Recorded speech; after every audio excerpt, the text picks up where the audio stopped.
Very well, welcome to the global session on climate action and tourism taking place alongside COP30. We're delighted to have you all with us. My name is Berka Valentin. I'm the strategic partnership lead of Travalyst, and I will be guiding you a little bit through the morning session. We have quite a lot going on, so I'll try to make it as smooth as possible. We have the program for this morning is a packed and full program, as you've probably seen already online. Same for the afternoon. This morning, we have about 6 blocks in the first 3 hours here in the morning that you see right here, and another 7 blocks then in the afternoon.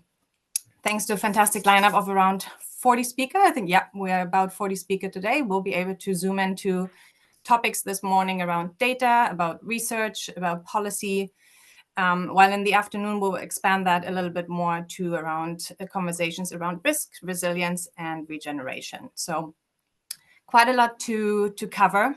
Not all that is happening at COP30, of course, but we were trying our best to make a complete and full program for today.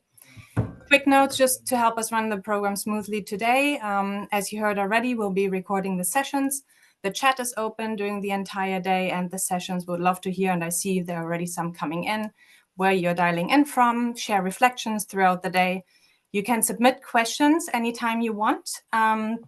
Just because we are so many, we will not be able to respond, of course, directly, but we will monitor, our team is monitoring questions. We'll look at it closely. We'll pick a few where time allows for the panelists to be able to ask them directly.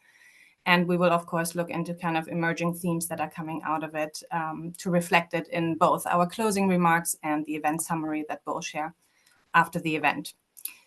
What else? Nothing else. I think, thank you, most importantly, in advance for everyone's engagement and presence. We're really excited about this day. It's quite a big one for us. It's the first time we're having such a format as well. So it's a pleasure to kick that off officially now with the very first block. We will start, and you see our panelists already on here, with some welcoming remarks from Sally David, our CEO at Travalyst, followed by a message from Zoritsa Urosevic, Executive Director of UN Tourism, who, because of COP30, can't be here in person, but we'll have a video from her. And then Jorge Laguna-Celis, head of the One Planet Network of UNEP, is here as well to welcome you all. And after that, we'll give the floor to Susanne, who will share some key insights already from COP30 so far, helping us to ground the whole discussion and conversations today as we kick off the day. So thank you, everyone, for being here. Sally, I'll give it over to you, and then we'll continue with the others. Thank you. Thank you so much, Berka, and thank you for everything that you have done to bring this incredible event together. You should be incredibly proud, as should the whole team. Hello, everybody. It is just such a joy to see so many of you joining us today from all corners of the world and seeing everybody in the chat, including many dear friends. I am delighted to welcome you to the global sessions on climate action in tourism, which coincide with COP30 in Belém and the official tourism thematic days. In close collaboration with UN Tourism, we at Travalyst, together with our friends and partners at the Travel Foundation, wanted to offer a virtual space for all stakeholders in our sector to better connect with what is happening in Belém and provide equitable access to climate conversations, something that many of you know matters to me greatly personally. We really wanted to thank our partners for their trust in this and for the joint effort that has brought today to life. It has been many months of work, and I just wanted to express my gratitude to all the incredible speakers and supporters who have made today happen. COP30 really marks quite a pivotal milestone. Of course, through the COP process, countries take stock of their progress towards the Paris Agreement, and they update their nationally determined contributions, or their NDCs. However, only around half of all NDCs even mention tourism today, even though our sector makes up around 10% of global GDP and supports 1 in 10 jobs worldwide. So that gap is a challenge, but it is also a significant opportunity. Tourism must be integrated into the core of global climate strategy. So it's really encouraging to see tourism included for the second time in the COP agenda through the dedicated tourism dialogue that began yesterday and continues today. I was really proud to be a part of the inaugural event last year at COP29 in Baku, and was genuinely encouraged, as I wrote about afterwards, to see how much accountability there was in the dialogue around, and also the commitment to the COP29 declaration on enhanced climate action in tourism. The content of that declaration matters. Tourism is at the intersection of climate, of nature, of community resilience, and it must be leveraged and held accountable as a central part of the solution. And that is just as vital for the longevity and success of our industry. Tourism, we know, is on the front line of climate change. Heat waves, coastal erosion, water stress, biodiversity loss, they are all having major impacts on our favourite and most loved destinations today and are reshaping local economies. The risks are real and they are only growing.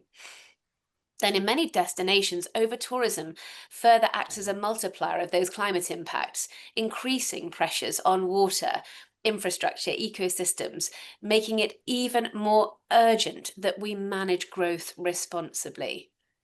At the same time, tourism remains one of the most powerful vehicles for economic growth, inclusion, innovation, and of course, cultural exchange. It contributed over $9 trillion to the global economy in 2024, having rebounded strongly from the pandemic. So the key question remains, how can we ensure this growth supports the planet that sustains it? I think the answers lie in acceleration and in deeper collaboration, accelerated action and innovation, as well as adaptation and partnership. We need to advance climate action together through better data, stronger policies, smarter finance, and deeper cross-sector collaboration. Data is a foundation stone in this transition, but too often is fragmented, inconsistent, and inaccessible. And as many of you know, this is something that Travalyst is focused on addressing head-on as a core part of our mission. But we also need enabling policy environments. Strong governance and predictable regulation create the conditions for private investment and innovation, be that scaling renewable energy and low carbon transport to supporting small businesses on the ground in destinations. And as COP30 discussions have highlighted, this is no longer about mitigation. It's as much about adaptation, enabling destinations, especially the most vulnerable, to anticipate, absorb, and adapt to climate impacts. And that inherently includes a justice dimension, as the communities and small businesses most dependent on tourism are so often the most vulnerable to climate impacts. Adaptation is where climate, biodiversity, and communities intersect most visibly, and where tourism can and must play a leading role. Tourism depends on healthy ecosystems, on thriving communities, and it can also restore them. And that's why we, together with our strategic partners, including WTTC, GBTA, GSTC, the Travel Foundation, and others who have been key to today's event, have issued a call to climate action for COP30. This call to action outlines our shared messages for the sector: to integrate tourism in national climate strategies, to scale up adaptation, to mobilize finance, and to foster collaboration across the entire value chain. This, of course, all builds on the Glasgow Declaration, which launched at COP26 and continues to be the key unifying framework for our sector's climate journey. It is utterly vital that all of us sign the declaration, create and publish our climate action plans, and remain accountable to them. It is not good enough just to talk the talk.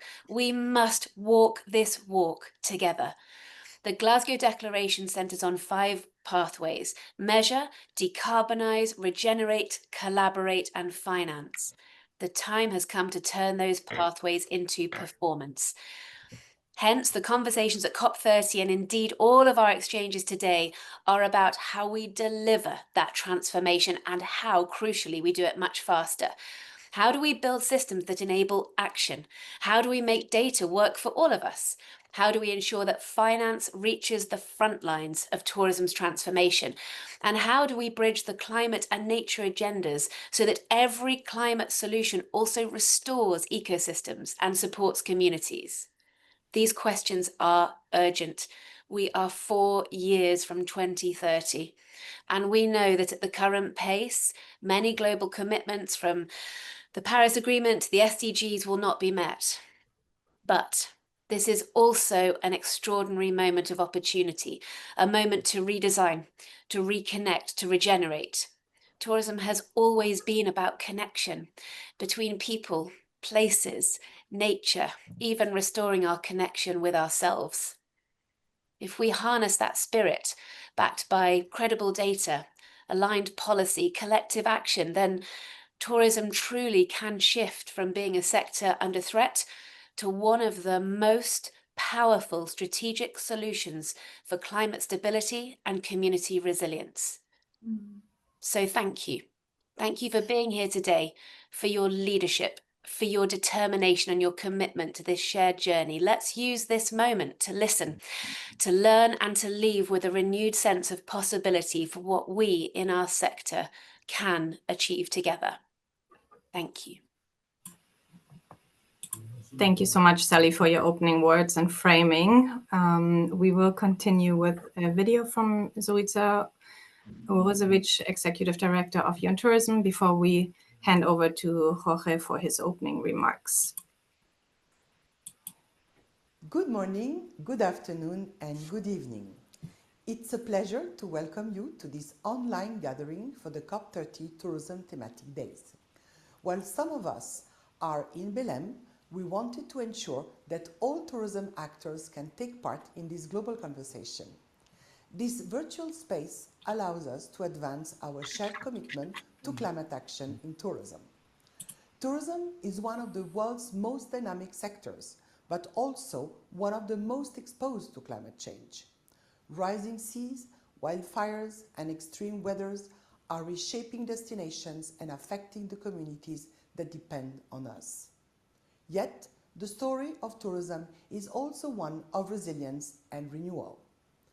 Through the Glasgow Declaration and the COP29 Declaration on Enhanced Climate Action in Tourism, we have built a strong framework to align our sector with global climate goals. For the second year in a row, tourism is part of the UN Climate Change Conference process, a major achievement supported by the Ministry of Tourism of Brazil and UNEP and many partners. The COP30 Tourism Days highlight our role in building sustainable livelihood, resilient communities, and regenerative economies, a people-centered agenda.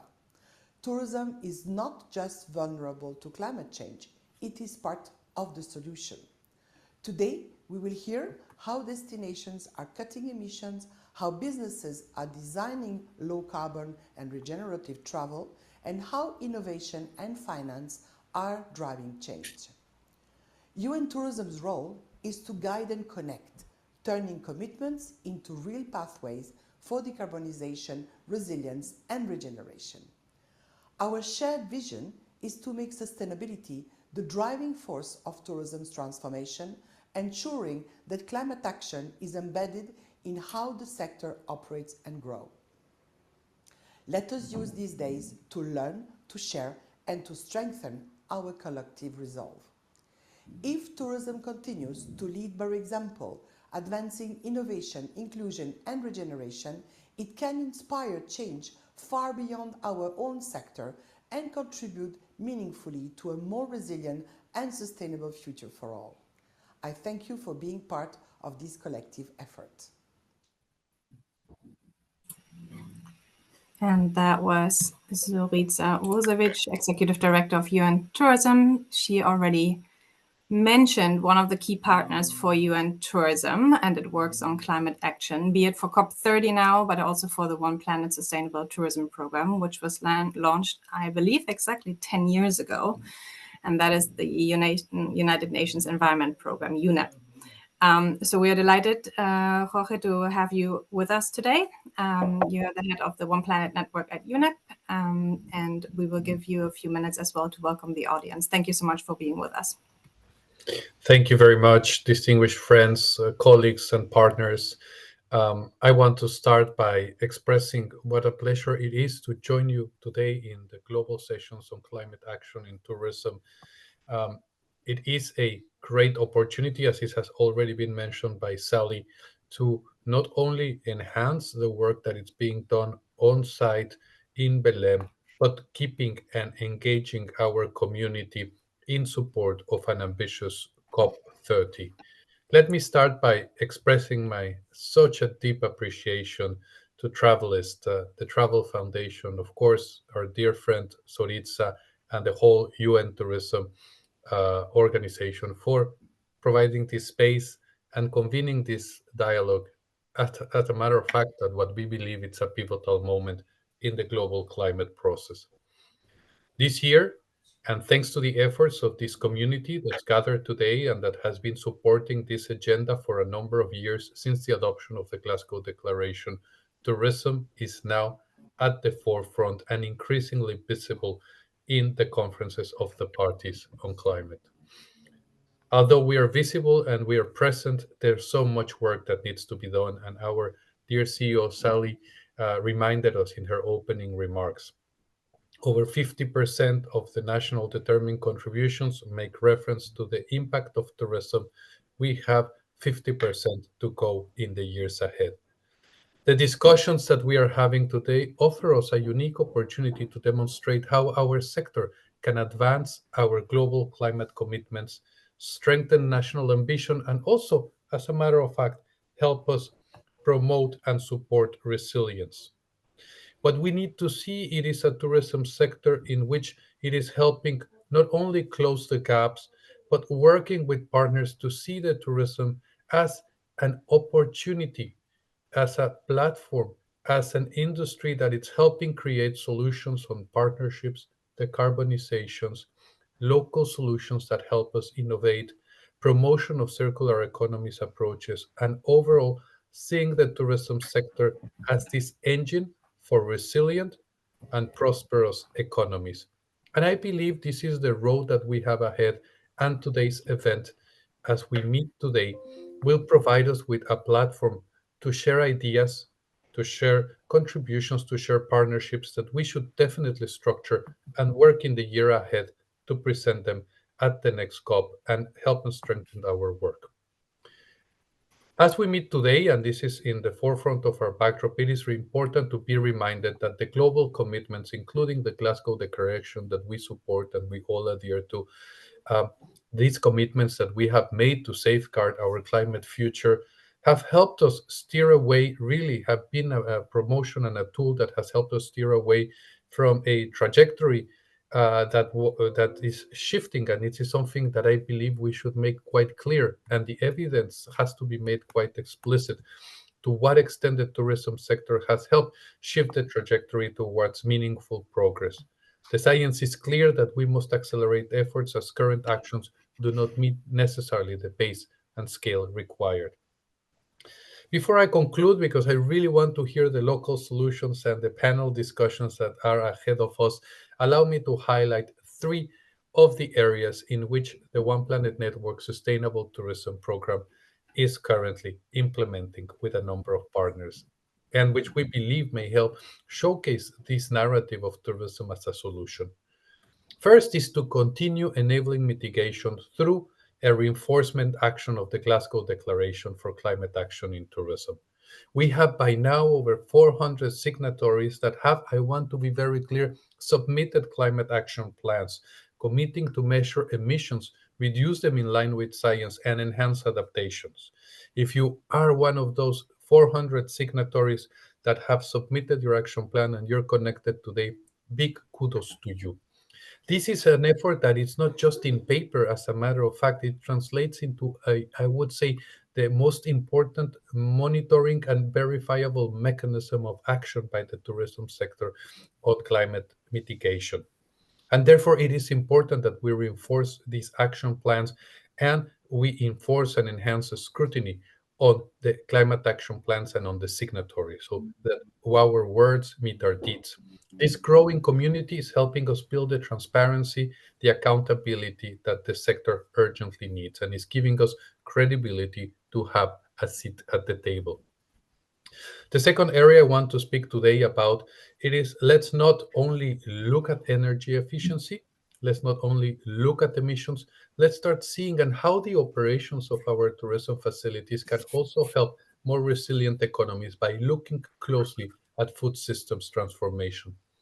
Every time I meet with one of the wonderful entrepreneurs in the tourism industry, I am passionate to hear about the local solutions that you're implementing in your facilities to manage better your the food loss and waste, which is generating not only 8 to 10% of global emissions, but also it can be a great way to integrate your community, your stakeholders, and at the overall your client base to help us shape behaviors. We have launched interesting initiatives with a number of partners of the Glasgow Declaration, including through the Recipe for Change initiative. And we are currently working with a number of sector-specific partners, including FAO and others, in sector-wide guidance. And we believe that taken together, this work stream reflects a practical pathway for tourism to advance sustainable consumption and production while accelerating climate action. Last but not least, in addition to supporting the transformation of food systems and really rethinking what we put on the plate in our facilities, it is increasing circularity. And I cannot close this intervention without making reference to the wonderful work that we have been doing in partnership with many of you for the Global Tourism Plastics Initiative. We know that plastic production and waste already contribute to 3.4, according to the data that I have, percent of global greenhouse gas emissions. If we eliminate unnecessary plastics and strengthen reuse and recycling systems, destination and businesses are not only doing the right thing, they're cutting emissions, they're helping, let's say, create new lifestyles and new understandings by our customer base, and helping us have an engagement on how to improve the resilience of our ecosystems. Nothing speaks more than action than when a tourism destination depends on a pristine environment. You can engage in that exercise of helping us clean our ecosystems and helping us avoid more plastic going into our ecosystems. Today, with more than hundreds of signatories, almost 1,000 by now, the initiative is driving concrete commitments on procurement, packaging, product design, and reporting. And what this is doing, it is helping the tourism value chain shift away from single-use models towards more circular solutions. So in essence, I believe that our industry and our sector is absolutely well positioned to be leaders and at the forefront of the implementation actions that the COP presidency of Brazil wants to see. And I encourage us to compile those actions, to make a granary of solutions, and to ensure that we retain the momentum in the year ahead, so that when we meet again under your wonderful auspices, not only we have increased the numbers of signatories, the accountability mechanisms that underpin our initiatives, and overall the impact for our communities. Thank you once again, Travalyst, the Travel Foundation, UN Tourism, and each and every one of you that's been part of this movement, for your leadership and partnership. Thank you very much, Jorge, for joining today and for those really, really good opening remarks, reminding us already of so many things.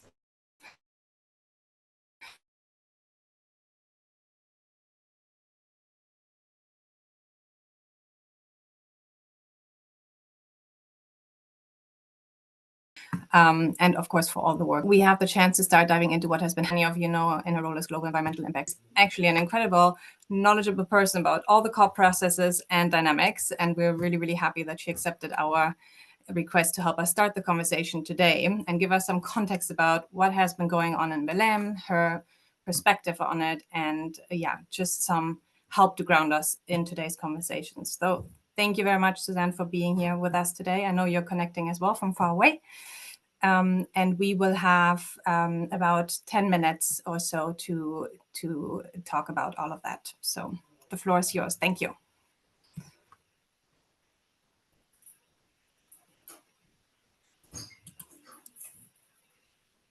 Hold on, we'll unmute you. I think there you go. We're good. Okay, thank you, Berka. Good morning, good afternoon, or evening, depending where you're dialing in today from around the world. So the world has really turned its attention to Belém, Brazil, in the last 9 days, and it marks a really critical milestone in this global climate agenda. Because indeed, we stand at that pivotal moment, I feel like, in history. The decisions we make today will really echo across generations. The climate crisis is no more a distant threat. It is actually present realities. And governments and businesses have a moral obligation to lead. There are indeed, for me, 3 truths frame our discussion. First, the responsible to future generations. The choices we make, how we source materials, we power operation, how we transport our customers, and how we protect ecosystems, all of that will shape the world our children inherit. Second, the climate justice aspect. Those least responsible for emissions, often in the global south, bear the burden of floods, droughts, and displacement. And lastly, the urgency. The climate crisis is unfolding now. I'm actually joining you today from Tanzania, a destination that is really celebrated for its landscapes, wildlife, and cultures. Yet, climate impacts are stark here. Wildfires have already scorched on Mount Kilimanjaro. Droughts have depleted water sources, and floods have devastated communities. These are realities mirror a global truth. Our planet's vital signs are actually flashing red. The Planetary Health Check 25 confirms we have breached 7 of 9 planetary boundaries. Why is this important in the context of COP is that for the first time in 30 years, a COP presidency has actually mandated a planetary science pavilion, which is co-hosted by the Potsdam Institute for Climate Impact Research and chaired by the amazing Johan Rockström alongside Carlos Nobre. The pavilion really aims to translate the science into action and blending research, ancestral knowledge, and also policy. Because one is clear, science is clear. We need at least 5% annual emission reduction starting now. Current pledges equal only 5% over 10 years. So continued reliance on fossil fuels will push us beyond the 1.5 degree. Achieving global net zero demands a radical shift, and that includes phasing, and it's the main focus, phasing out fossil fuels, scaling the renewable energies, but also ending deforestation. Because physics tells us without phasing out fossil fuels quickly, 1.5 degree is unattainable. So COP30 must deliver a roadmap for this transition, and momentum is building. President Lula reiterated this in his opening speech, and he was warned also by planetary scientists just yesterday as he joined COP again. Countries like Colombia are rallying support for a declaration, and many nations across Europe and Asia are vocal. The momentum cannot be lost. Listening to the UN climate chief Simon Steele, he urged, "Give a little so that you may get a lot." Giving means listening deeply. That's understanding diverse priorities, embracing collaboration, and Brazil called for Moderator, a collective push to solve complex challenges. It's resonating. Multilateralism is alive, and climate action must be inclusive. It's urgent and grounded in justice.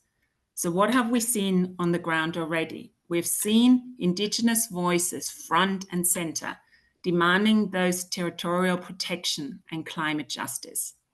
We've seen on Saturday a symbolic funeral procession for fossil fuels, reminding us of promises made and roadmaps still needed. We've seen a vibrant People's March, the first outside a COP venue in 4 years, the last seen actually in Glasgow. And lastly, business and investors are really leaning into that economic transition, climate resilience. Yet gaps remain, especially in implementation and finance.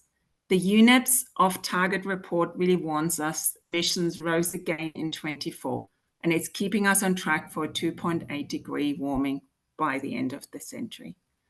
So as negotiations now intensify in these final few days, key questions loom. Will the governments really preserve the Paris Agreement, which is 10 years old? Will finance flow where it's needed most? Will companies actually act boldly? This week focus, the week 2, has been on the Belém political package and including the Moderator decision, the global goal on adaptation, and the Just Transition work program.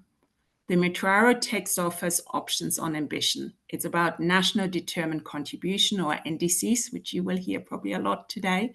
It's about finance and it's about trade, but divisions do remain. Momentum for a process for a roadmap on transitioning away from fossil fuels continues to grow. And just this morning, as I was catching up on the COP news, just having been landed here, now 83 countries now counted as being in support of that transition. Stronger text is needed in the next iteration of the Moderator decision to provide more clarity on how this will be delivered. There's also a roadmap on deforestation, which is essential to accelerate the implementation of that collective goal to halt and reverse deforestation by 2030. By now, a total of 44 parties have expressed support for a roadmap on deforestation. On adaptation, finance, momentum is also growing to triple the COP26 goal from $40 billion to $120 billion. And this is critical for resilience against escalating climate threats. Groups like the Independent Alliance of Latin America, the Caribbean, but also the least developed countries are all advocating actually to be strong on this target. So much of COP30's credibility will really depend on providing reassurance that implementation will be supported, as COP30 is often referred to as the implementation COP. Viewed from outside, the current lack of concrete finance pledges makes other indicators irrelevant. So there are really 3 key takeaways for you to keep in mind. First, science and data must guide decisions. At COP and at home, climate action really happens at all levels. So think about it. What does it mean for your business that you're representing today, but also your team and you personally? How are you showing up? Secondly, climate action must be inclusive, urgent, and always grounded in justice. So can we actually create our own Moderator for tourism, a collective mobilization for rapid collaborative work to innovate and decarbonize together? And thirdly, tourism and travel must show up for climate resilience finance. So how can we support destination communities and the people most affected? How can we invest in adaptation resilience as part of our industry commitment? This is our call to action. So let's make sure tourism is not just part of the conversation, but also part of the solution. Thank you. Thank you very much, Susanne. Thank you so much for giving us those first insights and a bit of a summary of what has happened so far. I know we are looking a bit at the time, so we might just have one question while we are onboarding the next panel. We are having a panel on data that is following up here. Yeah. My colleagues are onboarding the speakers and moderators now, but maybe just as a really last wondering, just because we know now that the next COP30 is going to happen in Antalya, 31, sorry, and I was wondering what kind of key actions or commitments do you really believe should happen on the road to that summit to accelerate the process? Maybe we just wonder about that for a second. Yeah, that sounds really good. Yeah, just for context, fathers, just overnight, for me at least, my overnight flying into Tanzania, it became clear that Turkey has been confirmed to host the next COP, which is COP31. And basically until yesterday, also Australia was in the running, but they withdrew from the bid at the last moment, despite investing 3 years in the campaign. I'm normally based in Australia, so there's kind of a personal understandable disappointment, but actually also a bigger one for the clean industry investors and advocates that really have supported the bid for really 3 years. But especially, I think there's frustration being seen by the Pacific leaders, given their strong vulnerability and hopes for regional representation. But it's now looking ahead that it's really crucial. What are we doing and how we're using the coming year? So globally, I think that's really what this COP is about and how it's lays the path, but also us as a sector and across industries. So how can we collaborate and turn our learnings from the past COPs and the current, and also what we're learning together today, how can we use this to work more collaborative together? And I think the most thing is we really need to channel our energy into meaningful impact and, most importantly, accelerate decarbonization, so ensuring our industry plays a leading role. And I think from a personal aspiration point, I love to see this dedicated thematic day for tourism again at COP31 happening, and especially this inclusive approach. So big thank you to the Travel Foundation and Travalyst to bring us all together virtually to connect. So this is my personal aspiration, putting it out there that we have this again at COP31 in Italia. Thank you, Susanne. Yes, definitely. We're with you on that one. Thank you so much for all those insights. We will be moving on to the next panel. Our first panel of today. Susanne, we will get you moved as a participant. And I have the pleasure to hand over now to Tess Longfield, who will be our moderator for the next panel on data, one of the big topics in terms of enablers for climate action. So we're excited to have her here. Tess, I'll let you introduce the entire panel yourself and give you the floor right now. Thank you. Thank you, Berke. Okay, thank you. Hello, everyone. Welcome to our session, Climate Data, what is needed to drive systems change in travel and tourism. So as we've heard, data is no longer a peripheral issue. It's really central to accelerating climate action across our entire sector. As Sally just said, data is the foundation. And the challenge isn't just a scarcity of data, but a lack of standardized, shared, and actionable data. So this fragmentation creates complexity for everyone, from small tour operators to global corporations, and it ultimately slows down that collective progress towards net zero. So today, we're not just exploring the problem, we're going to be continuing in the theme of these sessions to discuss the practical solutions that are needed to drive the systems change. We're going to explore what climate-related data is actually collected, how it flows, what gaps remain, and crucially, how this issue aligns with the broader policy discussions at forums like COP30. So I'm Tess Longfield. I've worked in travel and tourism for the past 20 years, focusing on sustainability for the last 6, 7. That's a joke for anyone with Gen Z in their household, but don't worry if you don't get it. But I'm delighted to be joined by 3 experts leading change across the travel industry. Jess Steenkamp, Product Development Lead at Travalyst. Hi, Jess, who's responsible for all accommodation-related solutions there.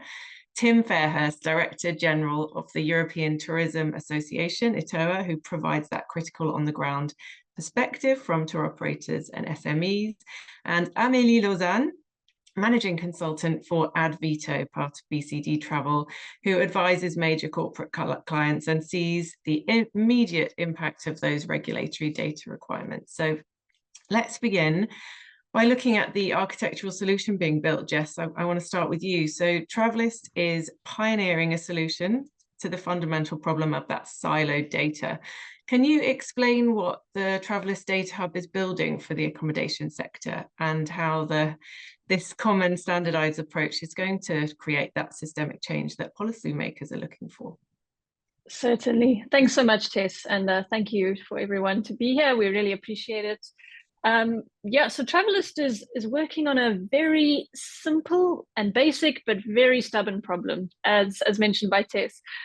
So we all know that data lives in hundreds of different places, it's in different formats and often stuck behind paywalls. And because of that, hotels, especially those small and independent ones, are spending a lot of time and time that could and should be spent addressing sustainability issues, instead capturing the same information in many different ways. And due to the lack of standardization and calculation and methodologies, the industry as a whole is actually not getting that complete picture that it needs. And really, when you take a step back and look at that, nobody is really winning, right?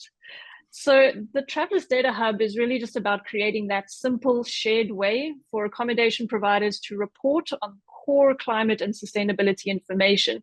And it's things like energy use, renewable energies, water, and certification data. And then it's about making that data open and accessible to all in what we call an engine, for lack of a better word, so that anybody can use this data for the greater good of our industry. And I think the main thing to note here is, most importantly, operators keep ownership of that data, and data that in my metaphor of an engine, we see data as the fuel to that engine. So our role really is simply to make it easy for accommodations to share their data once and make that data easy to distribute for multiple consumers. And really, that's what we believe drives systems change. As we've seen from our work in TIM and aviation space, we've convened those leading consumer platforms, we've aligned them behind a single methodology, and then consistent with European frameworks. And then we as an industry have scaled it. So in the accommodation vertical now, this is all still relevant, except really what we want to ensure is that those small guest houses all the way through to the large hotel chains are given a fair chance for success, and that policymakers in particular have been asking for this clear, comparable, trustworthy data that can then scale globally.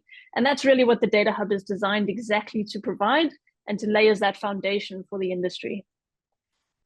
Brilliant, thank you, Jess. And yeah, that standardization is really clearly that essential first step, and we'll come back to the open access part of it later. But Tim, I want to bring in the reality check.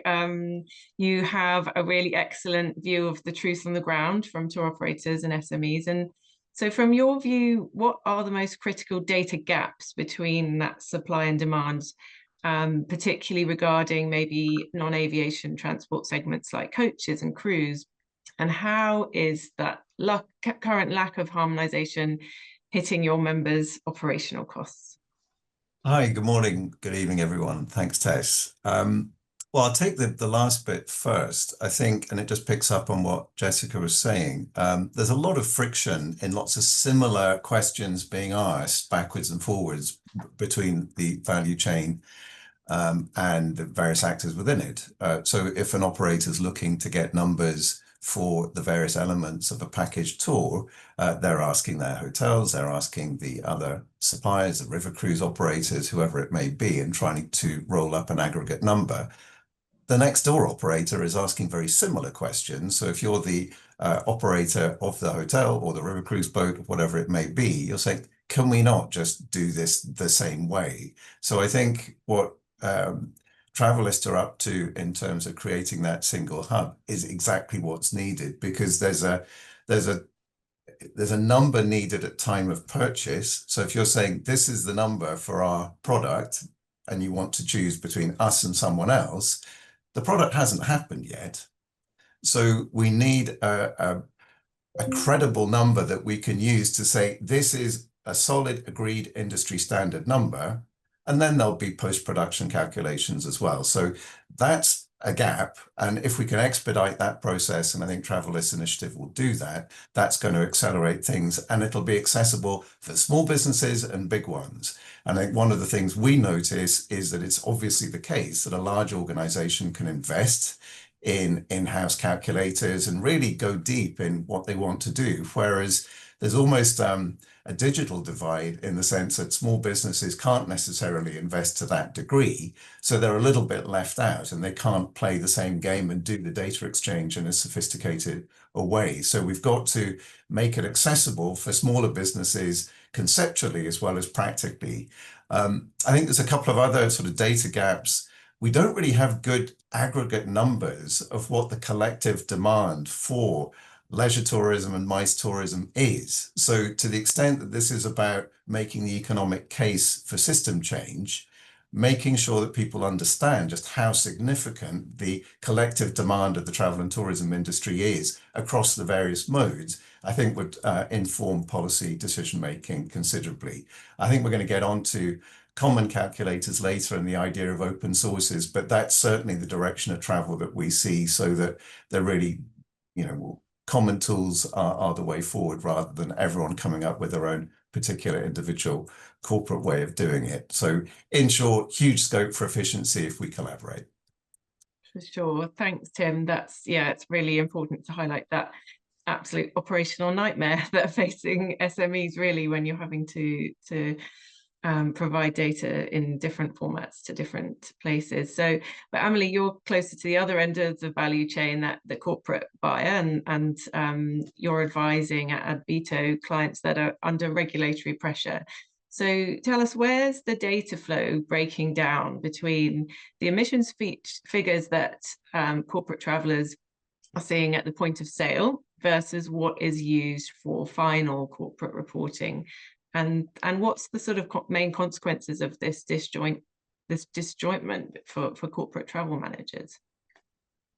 Thank you, Tess. Hi, everyone. Yes, so the data flow indeed breaks in business travel as well. It's generally due to the methodology that is chosen and the actual systems, right, and the technology. There is a lack of harmonization today between all the different methodology that are available in the market. And as a result of this and the limitation of the technology, travelers do not always see the same CO2 values and climate data values when they book, when they get their receipts, and then in the reporting. And so in the reporting, that is also the challenge, because travelers and travel and sustainability manager do not always have the same data points. So I definitely work with some clients that have continuity throughout their CO2 methodology, but most other clients are affected by, those discrepancies essentially. And so the main consequence that this has is that a lot of organizations end up spending a lot of time finding the right methodology and working on the systems to make sure everything aligns. And so that's a lot of energy that is basically spent on calculations and making sure the numbers add up. And so with that, what I'll say is that, regulations are working to curb that. There are, the best example that is affecting the tourism industry, specifically transport, is the Count Emissions EU legislation, which is helping the industry as a whole go towards more of a single methodology down the line. We're not quite there yet. But so what I'll close this by saying that what matters is really to have, even if it's two different methodology, right? One at point of sale and one for reporting. What matters is that those methodology are granular enough so that the traveler on their side can choose the best option, whether it's a lower CO2 option for a flight or, a more sustainable hotel. But then in the reporting, the sustainability team is also able to report on the choice that has been made by the traveler and understand whether that choice was better or worse. So those are like the big challenges that we have on our side for sure.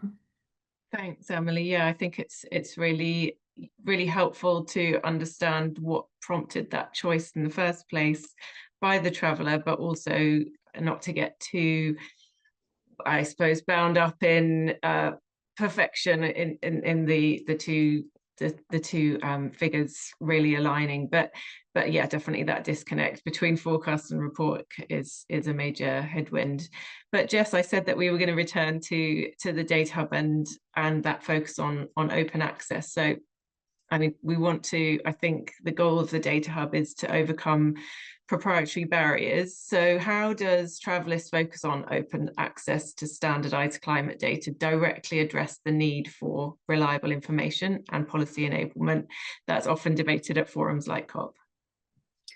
So I think it's important to start that, one of the biggest challenges that you hear at COP each and every year is that the decision makers don't have access to that reliable, comparable data to base policies on. So I think that's the first thing to note. Secondly, everyone agrees that we need better information, but we don't get there if the data is locked away behind paywalls and systems, or if every company continues to use its own method, right? So those are the basics. This means that if we continue as is, we can never really reach the scale that can truly empower the policy level and the decisions and interventions that we're all looking to achieve. So the Data Hub directly tackles that issue by removing those paywall barriers and delivering scale, as we've already done in the air with Tim. The approach really is the same around open, making that data comparable so that we can compare apples with apples, right? And then the goal is to make it as easy as possible for anyone, whether you're a government, a tourism board, or a booking platform, to then use that same trusted foundation of climate data. But our role is, as Travalyst and as the Data Hub, is not to build fancy tools or do complex analytics. Our role is to make sure that that data is consolidated, standardized, and then ensure that it's available so that others in industry, the policymakers, the innovators, the researchers, the DMOs, can then catalyze on their impacts, their business initiatives, to build what they need on top of that access to global data. So that's really what we believe will be key and most powerful, is that open access. And really that is what will enable that credible reporting that we're all looking for. It empowers the strong analytics, it supports regulation, and then ultimately also helps to level the playing field of businesses of all sizes. Thanks, Jess. And just worth saying for the audience that when Jess refers to Tim there, she's not referring to Tim Fairhurst, she's referring to Tim, the travel impact model, which I'm sure someone from Travalyst can just link to in the chat there. But over to Tim. Let's look at the under-discussed issue of climate risk. Tim, your members face risks that go well beyond carbon. And how quickly will the financial impact of those massively increased insurance costs that are coming, how quickly will that hit destinations and operators? And what's your key message then to policymakers about prioritizing this resilience-focused data, which goes beyond carbon?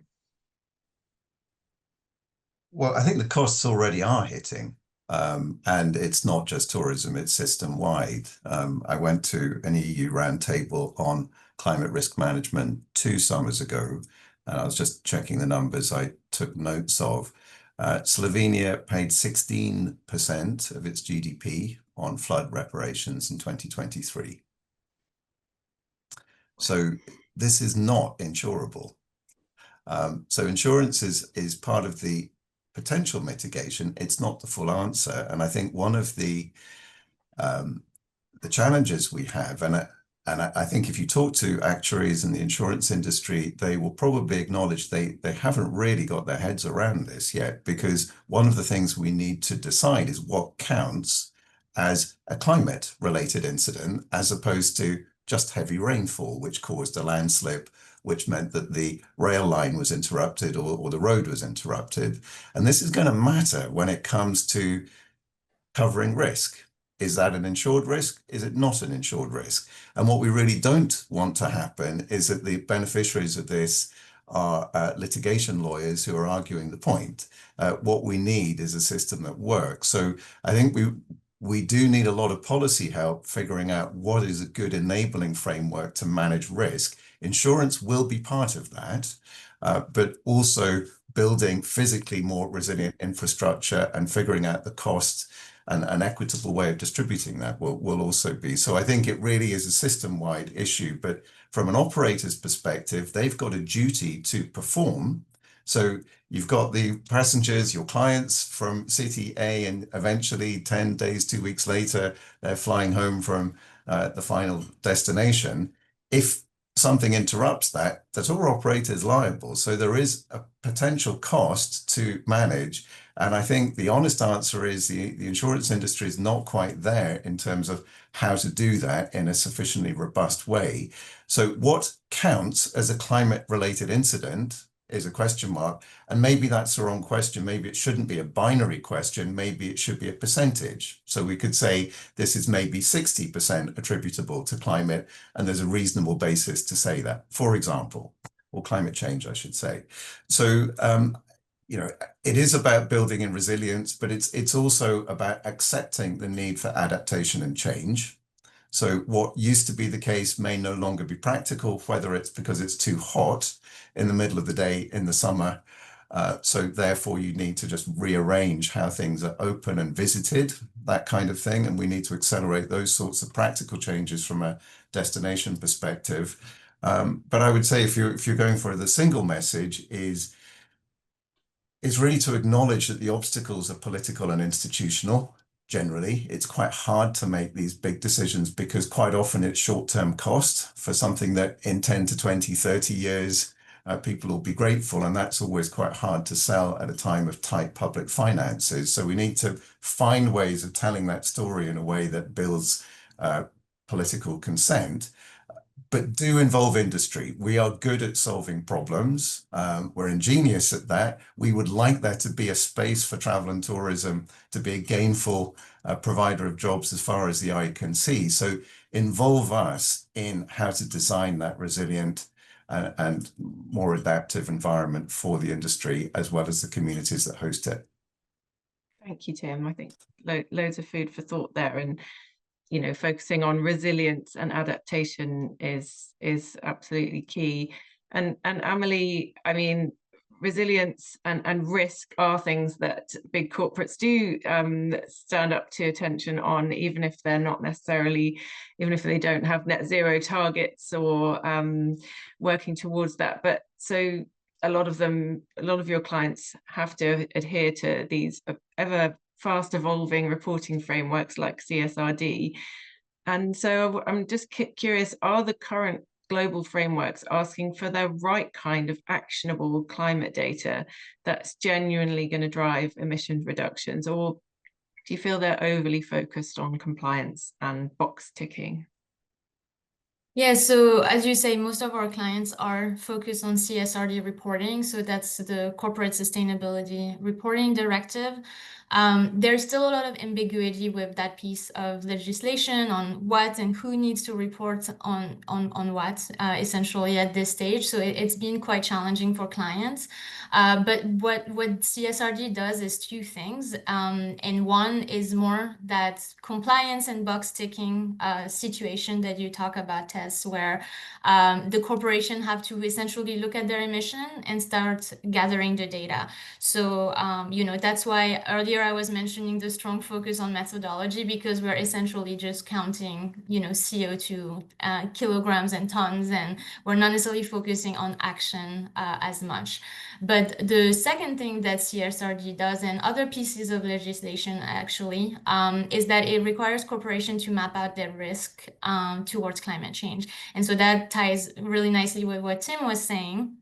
And I find that this piece of the legislation is actually quite exciting because it requires corporations to look at their activities more holistically.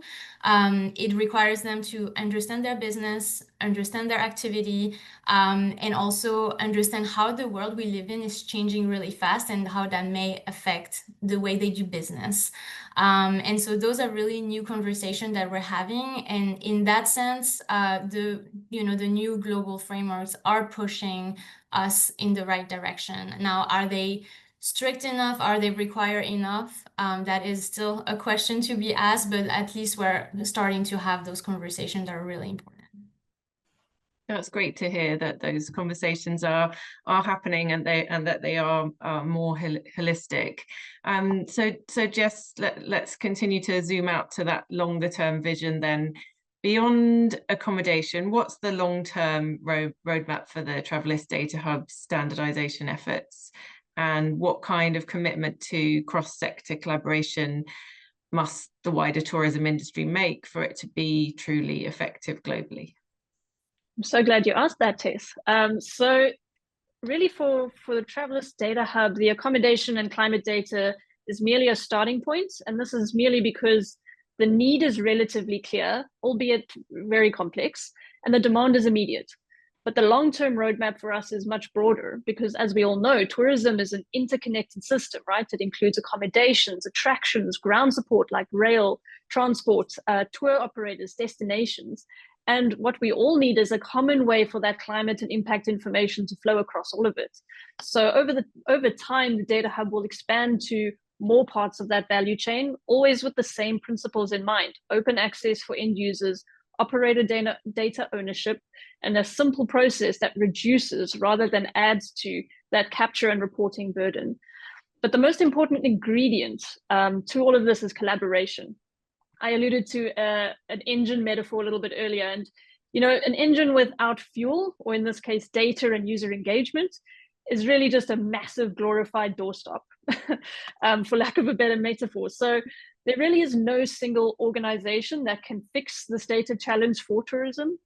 So what Travel Foundation and Travalyst, as well as all the other industry partners that we work with, can offer is this playbook of a proven way to convene the industry, to build consensus, and to set up the structure that everyone can trust.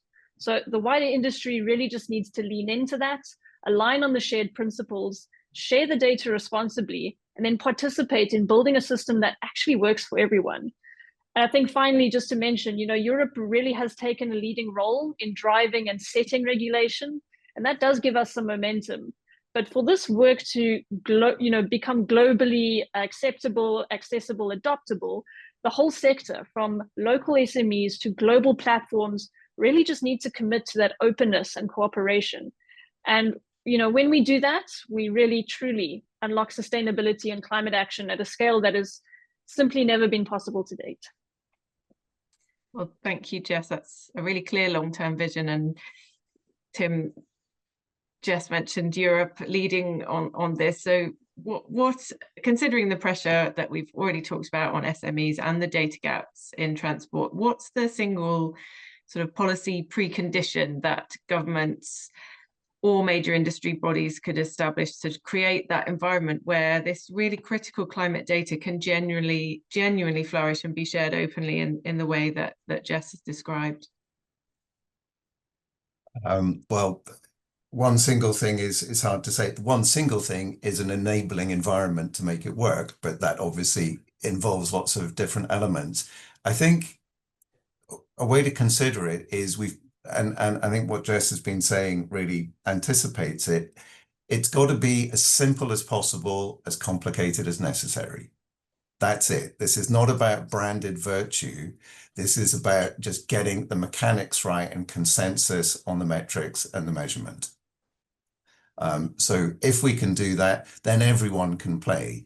I think the reporting obligations that Amélie mentioned earlier, it's really important to realize that even if there is a threshold below which it's voluntary, in practice, that's not really the case, in the sense that if you are a small business, the chances are you work with a larger one, which does have reporting obligations or will soon have reporting obligations. So if you want to work with them, you're going to have to provide them with sufficiently robust numbers that they can use for their own reporting. So I think the single advice to the policymakers, and I think they understand this, is to realize that it only works if it works for everyone. So we've got to bring the entire ecosystem with us and de-risk participation in whatever scheme we have. That's super important. Thank you. Yeah, and a real concrete call for policy action. So Amélie, let's finish on that note, a similar note, with the opportunity and the actions that we can take today. So business travel segment arguably often moves faster than leisure in this. So recognizing that opportunity, what's a single practical high impact action that a travel company or a travel manager should prioritize now to drive progress while we wait for these global standards to mature? So the thing that will help, right, is acting now over waiting for regulations or the perfect methodology. And the way to do that, in my opinion, is to actually bring the employees and the travelers into the fold within business travel. So that means bringing bring education to travelers when they book, and also making them a core part of the actual solution, because employees want to be more sustainable. They want sustainability choices, especially the newer player in the workforce. And when corporations make those travelers feel part of the solution, we actually see change, and we see them getting excited to be part part of it. So yeah, really making the booking and travel decision-making process easy and bringing the information to the travelers so that they have that valuable data when they book, and we can actually influence them towards the options that make sense is really the way to do it. And, you know, again, you can have the best methodology, you can have the best strategy, the best tool, and so on, but the emissions reduction effectively lie on the shoulders of the travelers, because they're the one making the decision to travel, they're the one going on the road, they're the one choosing an indirect versus direct flight, for instance, right? So it's really about them being educated, and, you know, like the focus should be on progress little by little rather than perfection. So I'll close with that. Well, that's a great thing to close on, progress over perfection, even. Perfection, yes. Yeah, definitely. Yeah, and I think education is really key. Something that I know from Sabre, when we started to get people climate literate and carbon literate and actually educated about the more sustainable choices that they could make. They were way more engaged as a workforce and thinking about how they travel, but also how they live at home. So it's definitely a really interesting part of it. How much should we keep this within the industry, and how much should we educate travelers? But I think we are almost at time, and we know we've covered a lot of ground. So from the urgent need for a standardized data solution to practical challenges of corporate reporting, and the consensus is really clear. We can't achieve that low carbon, climate resilient future discussed at the moment at COP30 without fundamental data reform. And we're seeing this urgency reflected in the news coming out of the tourism thematic days yesterday and today, and initiatives like the new Where Next action agenda that we're going to hear about later in the afternoon. And the discussion around the Destination Climate Risk Register really demonstrates that the world is aligning on what we need to measure. So yeah, our discussion today has shown us that Jess and Travalyst, you're building the foundation for this system change, moving towards open access data to inform policy. Tim, you've reminded us that we need to close those data gaps in transport and ensure that SMEs are supported by these new policy demands, and that it affects the whole value chain. And then Amélie, you've stressed that the business sector must continue to use the best available data to take concrete action now, driving that progress over perfection. So the challenge is still immense, but I think we can see that the dedication across the industry is really strong, and we need to move away from treating sustainability data as proprietary and siloed, and embrace it as a collective essential resource. So thank you so much to our brilliant panelists, Jess, Tim and Amélie, and thanks to you all for listening. And back to you, Børke.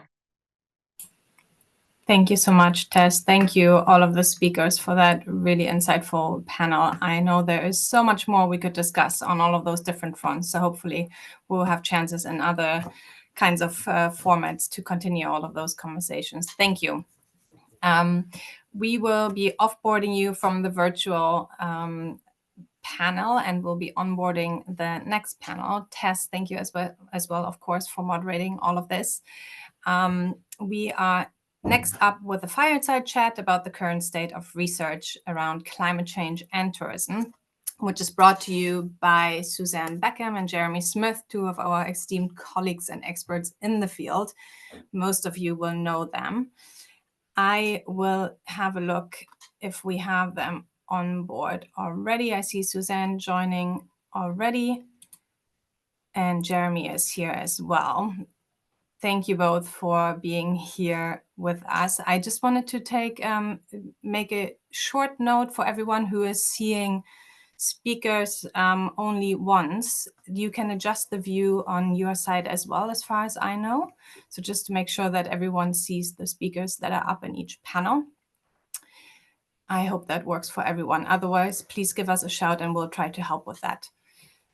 Jeremy, Susanne, thank you so much for being here today. I will let you introduce yourself a bit more just to the audience. You have a lot of background coming.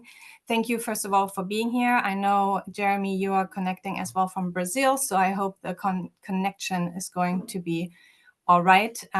We appreciate your time today and help us to understand a little bit where the current state of research is at this moment of time around climate change, climate action, and tourism. So thank you. Thank you very much, both of you. Thank you. It's 7:15 in the morning here in Brazil, so I'm calling from my hotel room. I hope everyone can hear me okay. We've only got a short time, so I'll go straight to talking to Susanne. Hi, Susanne. It's wonderful to see you. I'm here with the UN Tourism, working on the various parts of the tourism program across 2 days. I could talk about that for the whole of the time, but I'm not going to. I'm going to go straight on as we're talking about research to ask Susanne, calling in from Australia or New Zealand at the moment, but so the other side of the world from me.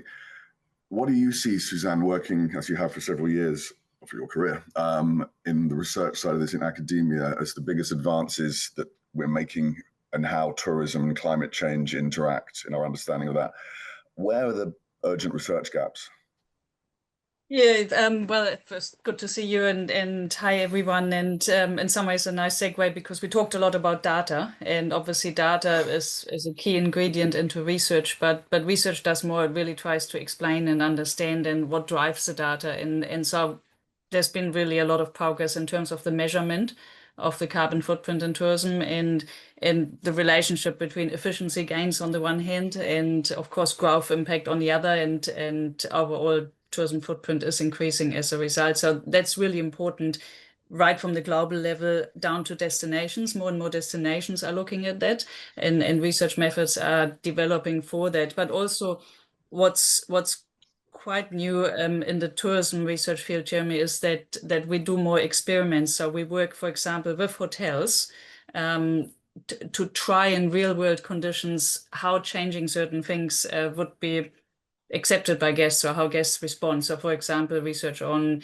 whether fridges in hotel rooms are necessary or whether certain signage helps reduce energy or water consumption. So there's been a lot of progress on that.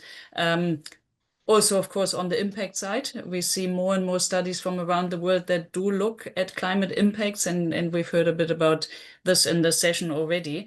Risks are increasing. What we don't see enough is multi-risk. So we see more and more destinations that do not only face one hazard, but they suffer from flooding, from erosion, from coral bleaching. It all happens at once. Or you have a drought and then it's followed by really those atmospheric river events. This type of multi-hazard impacts on destinations, we do need more research on the complexity. And that's critical because some destinations are starting to see the viability of tourism being really compromised. So a lot more to be done, but I mean, maybe putting it back to you, Jeremy, because you work a lot with destinations, and I know you've analyzed a lot of climate action plans. What do you see new knowledge, new practices? I think very much what you just said, and yes, you're right. I spend a lot of time reading and working with destinations mostly, but also other businesses on climate action plans, and working through and with the UN Tourism on the bringing of them together. And it's worth just pausing to notice that before the Glasgow Declaration, there really weren't any number or certainly any sense of the totality of climate action plans. If you wanted to develop a strategy for your business or destination, you sort of were just Googling to find out what to do. But now, thanks to the several hundred signatories of the declaration who've all committed to publish climate action plans, and those that have, there are something in the region of 400 or more climate action plans in existence, all focusing on the individual context and specifics of the destination or business, but also all doing it in a way that seeks to be as aligned as possible with others, with a focus on measurement and decarbonization and regeneration, ensuring the finance and working in collaboration, and increasingly now on adaptation. That gives people both a framework and a set of experiences and data and case studies and examples to ground their own ideas on how they can develop their strategies. in answer to what we're seeing more and more of is that there is energy coming out, I think, of destinations. A lot of it responding to the fact if you're on a destination that is feeling the brunt of the climate emergency, whether that comes through floods or wildfires, you don't get the choice of uplifting and moving yourself to somewhere else and setting up your destination somewhere else. You're going to be that destination for as long as that destination exists. And therefore, the climate emergency is real, and you can't do anything about it other than change and adapt and respond and de-risk and whatever it might be. So destinations based in places that are feeling it the most are, for me, driving a lot of the work in tourism around developing climate action strategies. Now it's for me to pause, and then we haven't got a moderator. Sorry, it is still 7:15 in the morning.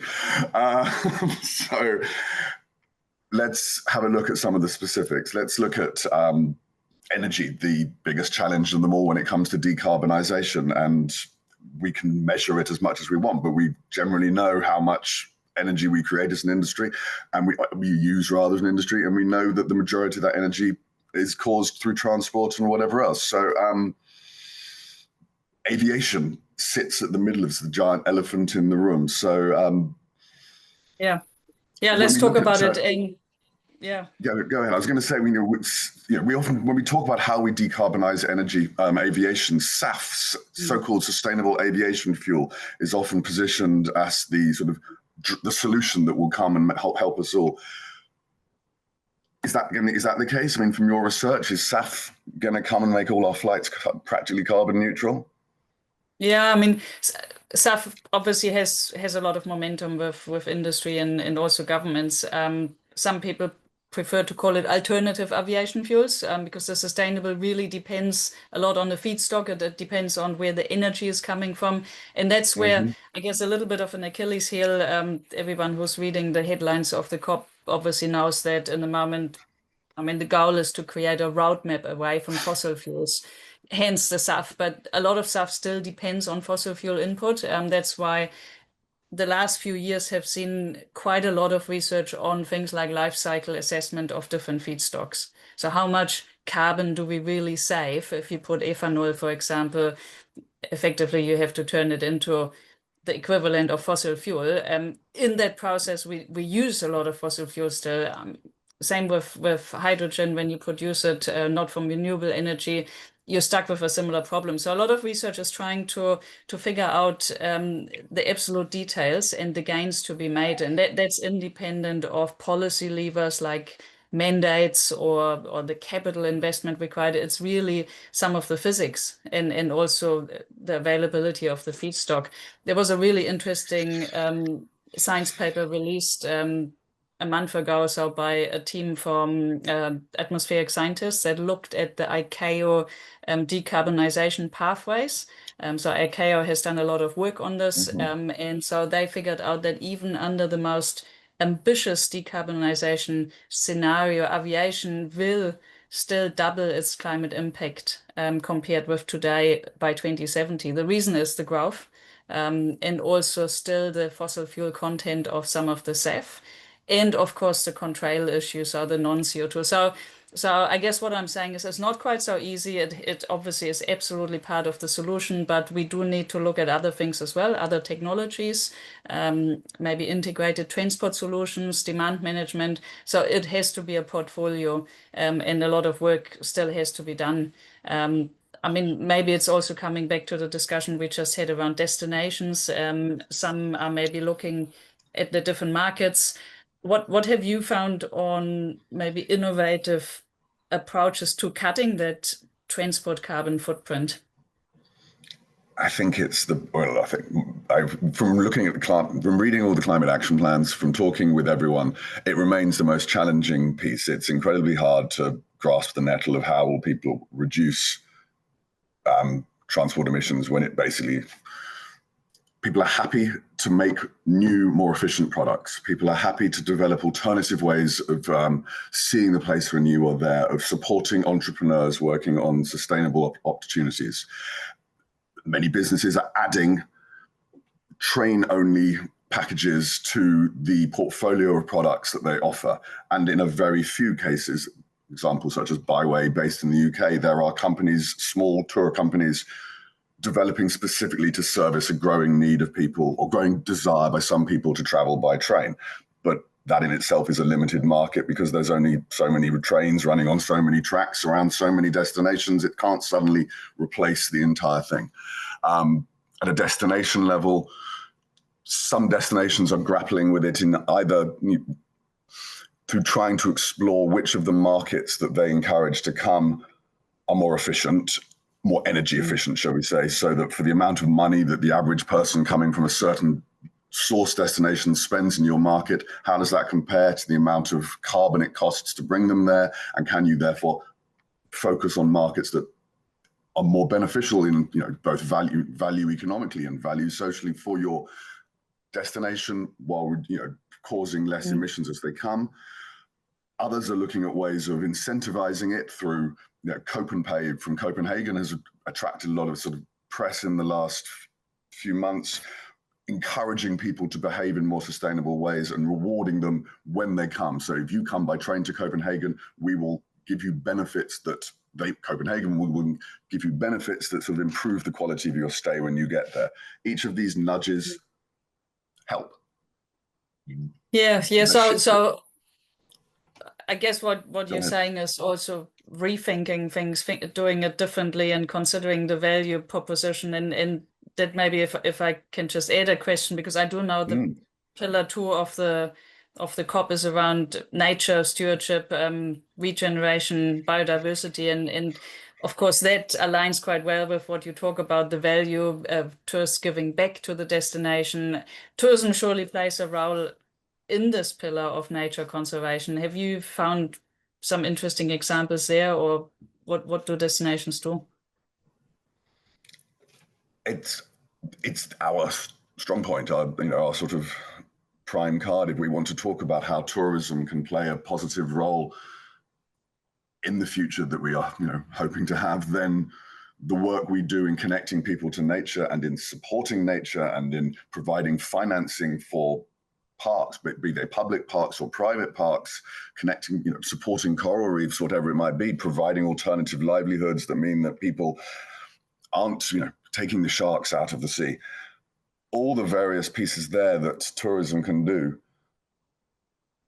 have to be focused on as much as possible, because that is where we both, we provide material benefits to supporting biodiversity, but also can engage people at a level that, as you said, you mentioned mind shift there, that that if we can shift that mindset away from an extractive one where we get to take what benefits we want towards one where we, in a regenerative mindset, see ourselves as part of the nature, part of the ecosystems that we are lucky enough to visit, then we begin to change the way that we relate to one another and the world. But that is, something that's far more than a soundbite in a 2-minute reply. This is something that we are looking at, of course, and it is more than a soundbite. You've done a great deal of research on regenerative tourism recently, various papers. Can you tell me about how that, we're talking about climate action and where the development of research is there. There's a lot of talk about regenerative tourism. What is the research, what is the academic work happening there? Yeah, so in fact, there's been quite a bit of activity in the last, probably since COVID, that really triggered it, because people do want to rethink, and it's challenging a little bit the traditional tourism model. And interestingly, much tourism research in universities is in business schools, so it's a lot about management and marketing, but the regenerative debate brings it more into, for example, ecology, thinking around how do ecosystems function, how do networks work, how do we build resilience, and there's also increasing interest in bringing in indigenous knowledge, different types of understandings, and you mentioned nature connectedness. So how can we change our worldviews? And research is making a lot of progress in understanding, in a way, this new paradigm and what it would mean for tourism, and connecting it to climate action, I think has a lot of potential, especially, it was mentioned earlier that we really need to simultaneously look at decarbonization, but also that resilience building. And I think being more connected to nature and understanding what's going on and what impacts we have will help. And resilience is a key pillar in the COP, and you're right there, Jeremy. So tourism surely is part of this resilience building nature. How can we contribute? Also the community that depends on tourism. What do you hear there? I think what's been, being here in COP on the ground, what is noticeable is the variety of the world is here. In COPs previously, I felt that it was an awful lot of men in suits walking around talking about how we could save the world. Here, there is a sense, not a sense, there is a very real, the reality is that all different people from different types of parts of the world are represented. The indigenous communities are everywhere. The activists feel that they are inside rather than standing outside, marginalized from the conversation. We are able to have conversations with people who we wouldn't normally encounter. That doesn't make it any easier, but it certainly makes it richer and has more potential that we actually get to hear the voices, to include the voices of everyone who we need to be listening to and factoring in the various ways of seeing what we do in order to move forward. And I think this, it's hard when we don't do that. It's dangerous when we don't do that. I mean, there's a concept called climate derailment that is, I'd only heard about it in the last few months, to be honest, and it's not a fun thought, because our sense is that the more that, our general principle is that the more serious the crisis becomes, the more we all switch on, wake up, and start acting. But there is evidence, increasing evidence of the opposite happening. And we see it in certain countries around the world that have decided that despite what the world tells us, there is no climate emergency and it's a hoax. We see it in Spain. I mean, Valencia, that was lauded across our industry as the first destination, first DMO to measure the impacts of measure the carbon impacts of tourism in the city for tourism, and then measure the water impacts of tourism in the city. Fantastic work that they did on that measurement, but that didn't prepare them, not surprisingly, for the appalling floods that happened just over 12 months ago, and absolute terrible, terrible human disaster. And because that city was unprepared, and because people felt unlistened to and that the city wasn't listening to them and wasn't responding to their disasters, that derailment happened of the climate agenda. And what has happened is that voices of the likes of the far-right party Vox, who practically deny climate and certainly push against any meaningful action on climate, have entered a space that was left behind by people not willing to engage more thoroughly and more fully with the conversations that needed to be happened. Mm. It's really tough, but we do see bit by bit that destinations in particular said, and people, I find often it happens on the margins, that you'll sit and listen to the panels and then you'll have a conversation with someone and you realize that they're sitting and thinking the same stuff as you, and that people want to have these conversations around the enormity of the psychological dimensions of the climate impacts, the sort of trauma that younger generations are feeling, the fact that we can sit and talk about measurement, but there are destinations around the world that might not exist in 10 years. They don't need to be measured, they need to be supported. And there are examples of places, Quebec City in Canada, basing its climate action plan in an understanding of the risks that is faced there by the different people. Oregon Coast Visitors Association, again, grounding it published a brilliant climate action plan, and then 2 years later published an 80-page update to its climate action plan before most people even published their first one. And in their update, they focused on the impacts on youth, the impacts on Indigenous people, the importance of education. They already are enriching and diversifying and deepening their work. And it's this cross-cutting themes, I think, this sort of understanding that we can't just treat climate as something to go and do, tick it off and go back to the day job of selling holidays. It crosses everything that we do. And that's something you saw, I think, more than anything. You're one of the leaders of the tourism panel on climate change Stocktail report. You reviewed all that we do, all that is there. What did you find? Yeah, I mean, interesting what you say about, different vulnerabilities and voices, because what we found, obviously, a lot of destinations really quite vulnerable, and often it's the ones that depend most on tourism. And they're also not necessarily the ones that really plan. I mean, you mentioned some really good examples of climate action plans, but there's a lot of places that are ill prepared. What we did also find is that the distribution of the benefits and the costs of travel is very uneven. You know, there's obviously a certain part of the population that gets to travel, and there's many other groups that are left out, or they don't have a voice, or they're affected disproportionately by impacts, and that really raises some climate justice questions. And I think there's been quite a bit of research in the last probably 2 or 3 years picking up on that topic in tourism. You know, this goes right to the bottom of the nature of carbon offsets. I mean, we could talk about sustainable aviation fuel injustice. There's a lot of issues that need to be really worked through. And then, of course, most importantly is then the restorative justice. So how can we change the system to improve that? And I think some of the things you mentioned just when you started talking about the COP and having different voices included is a first start of that. But then obviously there needs to be mechanisms to really address those justice issues. And I suspect justice is discussed quite openly at the COP where you are at. It is, and I was on a panel yesterday talking about regenerative tourism, and when you're talking about concepts around regeneration and you look into an audience where there are representatives of indigenous communities in the Amazon, and you're about to start saying something about this new concept, you check yourself, because you sort of suddenly go, well, wait a second, it might be new to me sitting in France, but it's not necessarily new to people who've been living and working this way for millennia. And taking ourselves out of our bubble and beginning to see what is happening on the ground, what has happened elsewhere in the world, and different, you know, the different realities is vital. And I think that the climate justice conversation that we are coming to slowly but surely in the global north, in tourism industry, is happening in academia. There are books being written. There's an excellent new course Rise Academy is doing, looking at climate justice, connecting it to climate literacy. But it's there, it's in these sort of early stages. And yet when you listen to people here, it's just the grounding of it all. It's the common sense that we are now trying to sort of catch up with. And I think we need to maybe have some humility and come to it in that way. Yeah, indeed.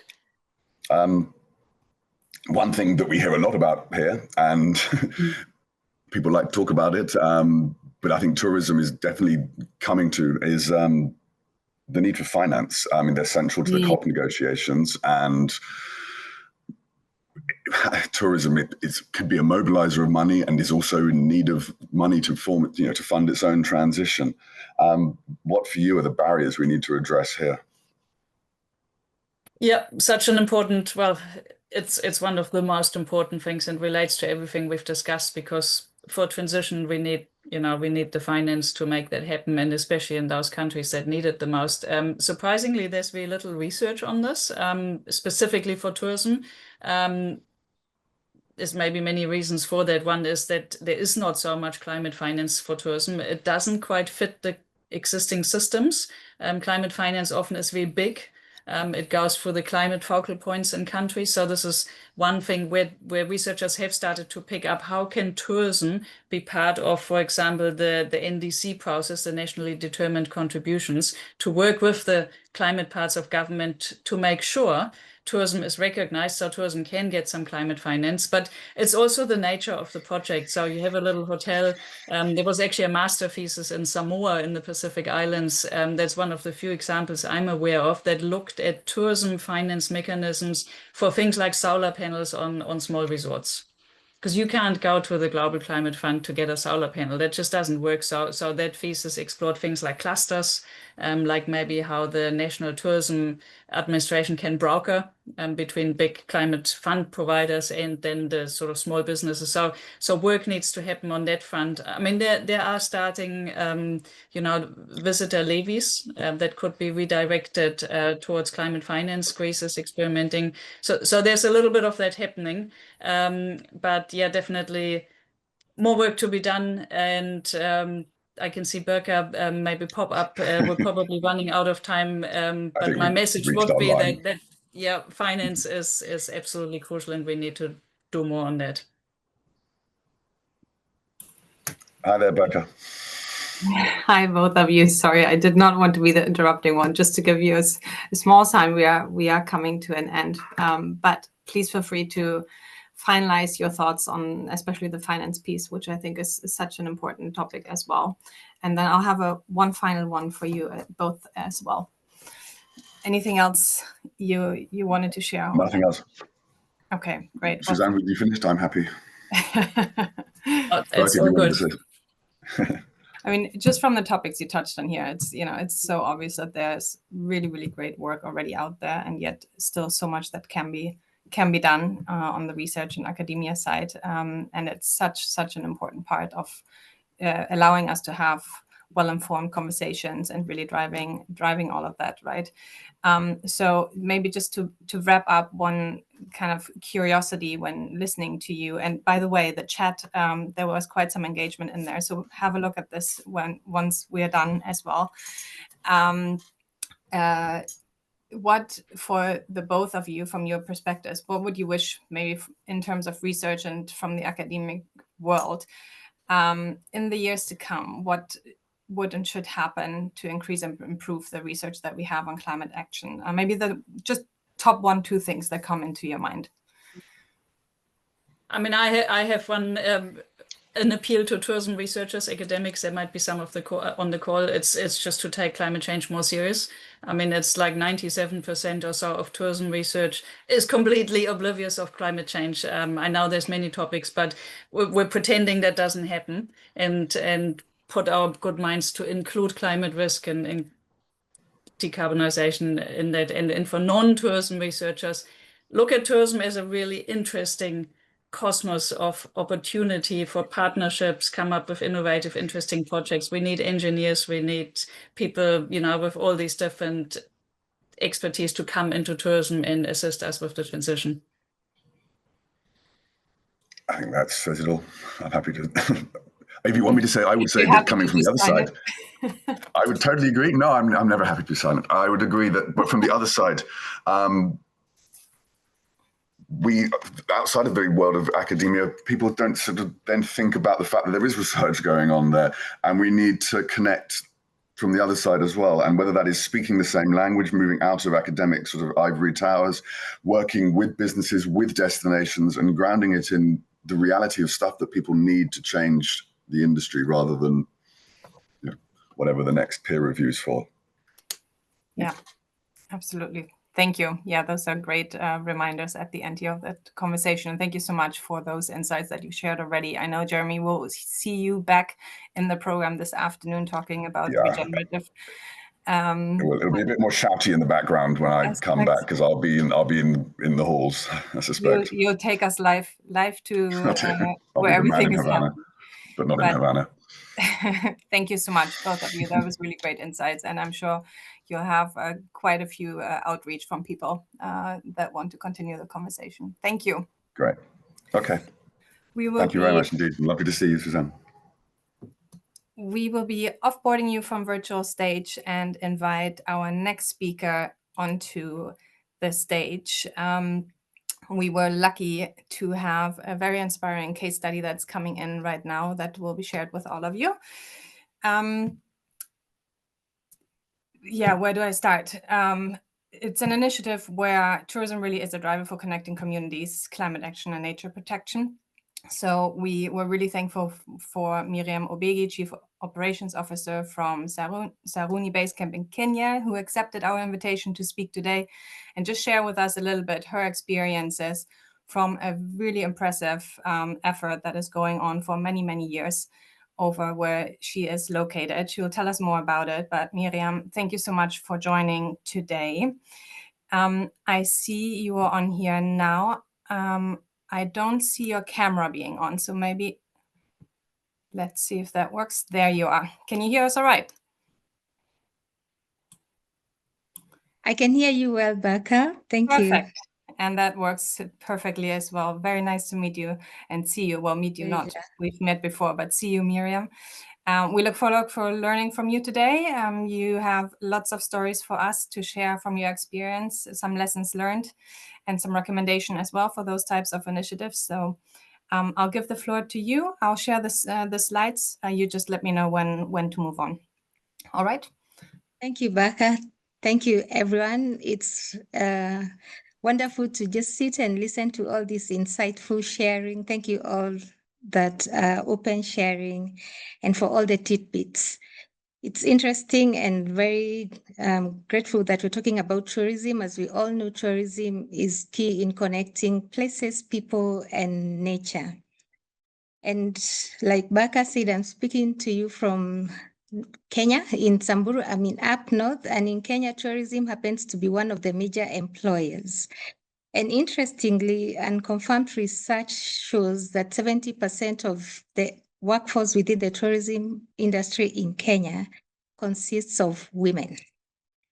However, very few women make it to the management and leadership positions in those areas where they work. So I consider myself very fortunate to be in a role that is in leadership and have the opportunity to influence change of that narrative as the Chief Operating Officer of Saruni Base Camp. So Saruni Base Camp is a tourism and travel company based in Kenya. It was founded in 1998 by one Mr. Svein Wilhelmsen, who is still active in the business as the chair of the board. Our vision is really, we start with our purpose, which is very simple but very profound. We are to be custodians of the web of life. It's quite complex when it's stated, but our vision is to create healthy ecosystems where businesses, biodiversity, and humanity coexist in harmony. So we are all about people and nature. And I'm glad and grateful for this opportunity as I welcome you to just as I share about what we do in Kenya and how we practice tourism and view it as a solution. So if we can run the slides now, Becca. So Saruni Base Camp, to the next slide, we run a very interesting model, which is community-based conservancy model. So what we do, we list land from the community, pay them a little bit of amount for their land, but we use it for conservation. Basically, what we do is open wildlife corridors and migratory corridors to enable wildlife to move freely. So we operate in 6 conservancies within the northern and southern parts of Kenya. And within those 6 conservancies, we protect over 1 million acres of land. And like I said, we are community-based and owned conservancies. We partner with 6,605 landowners from whom we lease their land and operate tourism businesses. And within those, that's parts of conservancies, we operate 13 eco camps and lodges positioned within the southern and northern regions of Kenya. We have 10 camps within the Masai Mara, which is widely known, and 3 camps up north in the Samburu landscape. If we can go to the next slide on climate, our conservation work, like I said, opens wildlife corridors and migratory routes. We basically work to reduce or prevent habitat loss. And we work with the communities to do that. One of our initiatives, the communities, is Rhino Sanctuary in Sera Conservancy up north. It's a community-owned, community-managed Rhino Sanctuary with a population of 31 rhinos, both black and white, which is an endangered species. And within our conservancies, we actually have 8 vulnerable and endangered species that have been recorded on the IUCN's Red List as threatened species. We have, within the protected areas, recorded over 60 species of mammals, amphibians, reptiles, and quite a number of plant and tree species and indigenous tree and plant species. Our grass and rangeland management is not just for carbon sinks, but is also to ensure fresh and adequate pasture for both wildlife and livestock. And we do and practice controlled grazing in that management. And why? Because the two communities predominantly that we partner with are the Maasais and the Samburus of Kenya. They're predominantly pastoralists, and for them, livestock is not just a form of livelihood, it's a sign of identity. So we protect that heritage, understanding the importance of livestock and ensure that we have a good balance between both predator-prey and livestock within our grass and rangeland management.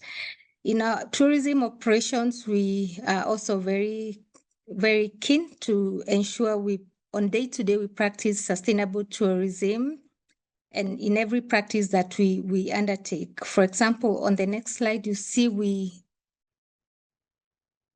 recycle 95% of our wastes. Kitchen waste is composted at sites, and every camp has an organic garden where they use that composted waste as manure. All our camps are run on solar energy. We use green energy 100%, and we harvest rainwater. On day-to-day operations, we use biodegradable detergents in our kitchens and in our laundry. And our guests are invited also to partake. We invite our guests to do reforestation and rewilding. We have over 70,000 trees replanted and fully grown, nurtured to grown within our camp areas. And guests would plant trees and disperse seed balls during walking safaris just to feel that they have participated in this journey of reforestation. However, we're also very particular and very intentional on what trees we plant. It's not just any species. We pick species that have either medicinal or cultural significance from these communities where we operate. In terms of, if we go to the next slide, in terms of community, I mentioned we partner with over 6,000 landowners, and we share tourism revenues with these landowners, and they have 3 streams of revenue from tourism. One is bed night fee. From every guest accommodation, they have a share of that revenue. Another is the land fees for the land we list from them for conservation. And they also get a share of the conservancy fee. For every entrance fee a guest pays, they get a share of that. The communities are also prioritized when it comes to employment. We have 13 camps across board and 450 employees. 86% of those employees are from the indigenous communities. 100% of our workforce is Kenyan nationals, and we prioritize female employment, like I said before, not because of myself, but it's an intentional decision by the organization. On diversity and inclusion, women rank high. 50% of our senior management teams are female, and 26% of our entire workforce is female. Youth and women are not left out. We have an internal academy which takes youth interns, trains them on hospitality skills, hands-on hospitality skills, and certify them for employability. And we take youth who would not have found any opportunity to sit on a table to negotiate for employment. So we train them, certify them for employability. Over the first 5 years, we have trained over 200 youth and recorded an 80% employment rate. A very inspiring project that we undertake with women is what we call Basecamp Maasai brand, where we have 250 women coming together every day to practice their beading project or beading tradition. We provide the workspace for them as a production facility. We support them to sell their wares, some of which you can see on that picture displayed in our camp shops. 75% of the sales proceeds go back to the women, and 25% go to admin and material costs. In terms of procurement, procurement is 100% local, again within Kenya, and we ensure over $100,000 is going to the community, the indigenous community annually. We source things like staff goat meat, staff milk from the communities where we operate. If we can go to the next slide. We cannot talk about communities without talking about their culture, and we're very, very privileged to work with communities that have deep cultures. So we support the heritage of that, preservation of that culture and their heritage from weekly cultural days in every camp. We observe weekly cultural days, we engage guests and encourage them to visit villages and just experience firsthand the way of life of these communities, just undiluted as it is. And these visits and all our safaris are actually guided by warriors who have been trained within the organization also to become professional guides. We also have an information center called Enjolata. Enjolata is like Eureka. It means the joy one feels when something hidden is suddenly revealed. And here we showcase the culture, the wildlife information, the climate awareness, and we also show the impact of climate change from a local perspective and the connectedness within the global space. We also just educate and empower you through educational tours into this information center. Next slide.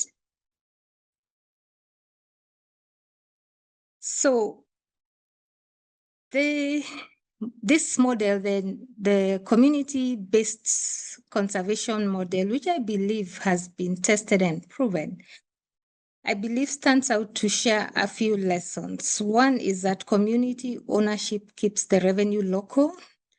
Inclusion enables the indigenous communities to lead and to benefit, and partnerships are key to scale and to achieving tourism as a solution.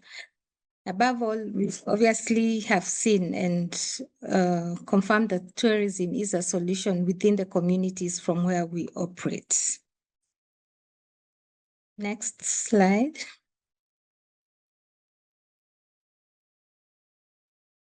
This journey has not been without challenges. Of course, climate change stands out. We last year lost a whole camp due to flooding, population growth, obviously, and that leads to land divisions and subdivisions, which threatens the wildlife corridors and wildlife movement, and obviously the never-ending complexity in stakeholder engagement. And in our case, as I've shared earlier, we have 6,605 landowners who are key stakeholders. However, in these challenges lies a very unique opportunity that we can use tourism as a force for good. We can all practice tourism that regenerates both people and nature. So I'd call us to action. We can see on the next slide for all the tourism stakeholders and our delegates here is to embed nature positive models like ours in your frameworks where possible, and to policy makers to acknowledge and accept community-based conservancies. And to our donors, I'm glad someone was speaking about tourism finance and climate finance coming to tourism. For our donors and investors to view tourism as a solution. Next slide.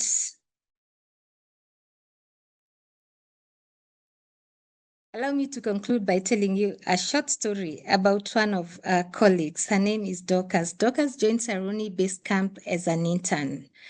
And halfway through her internship, she got into the family way, got pregnant, and in some organization, and most organizations, especially in the tourism space, that meant an end of her career before it even began. However, it happened that at the time the organization was introducing creches, small child-friendly facilities where young mothers could come to work with their babies and be able to continue and progress with their careers or continue with their work. And interns were also allowed to enjoy this facility. So Dorcas benefited from this facility and was lucky to be absorbed in employment. Fast forward, today, Dorcas is a camp manager and she runs one of our 18-bed capacity eco camp, leading a team of 36 employees. 90% of these employees are alumni of our Saruni Base Camp Academy that I mentioned about earlier. Youth that we took from the community, naive, not aware of any hospitality skill, but now confident hospitality professionals.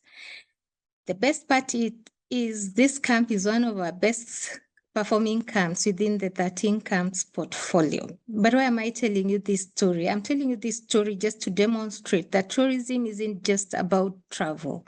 Tourism is about transformation. It's about creating employment. It's about creating hope where it's needed the most.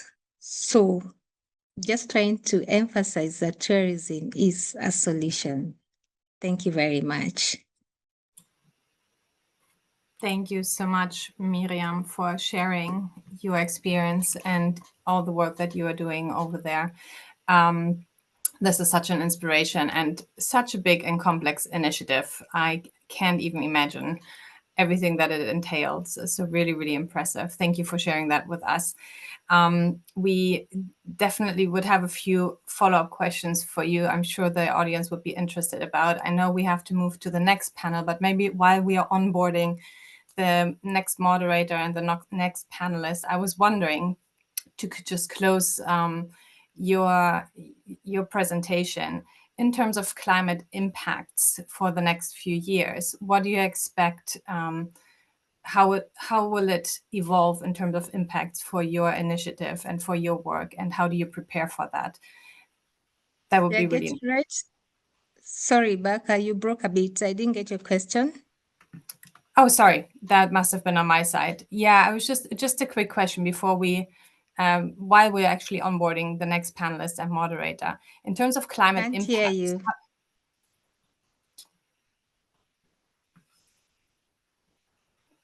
Hold on. Do you hear me now? Then that connection must be I can hear you now. Bit troubled. All right. Miriam, I will put the question in the chat. Let's do that. And then maybe you can respond on this for everyone to read. Would that be all right?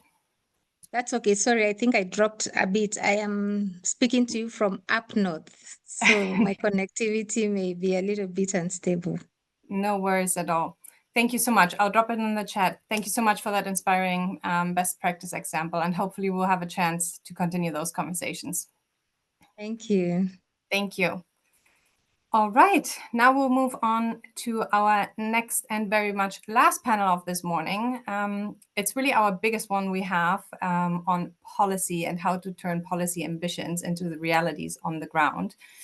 Our moderator for this will be Roxana Ashtari, Senior Project Specialist at UN Tourism, and she has a really interesting group of speakers coming together today to share their experiences and their work they're doing at the destination level. Give us a second to get everyone on board here, and we will start the session in a second. I see we have Peter already on here. Patrick. Is Roxana here as well? Just let me double check.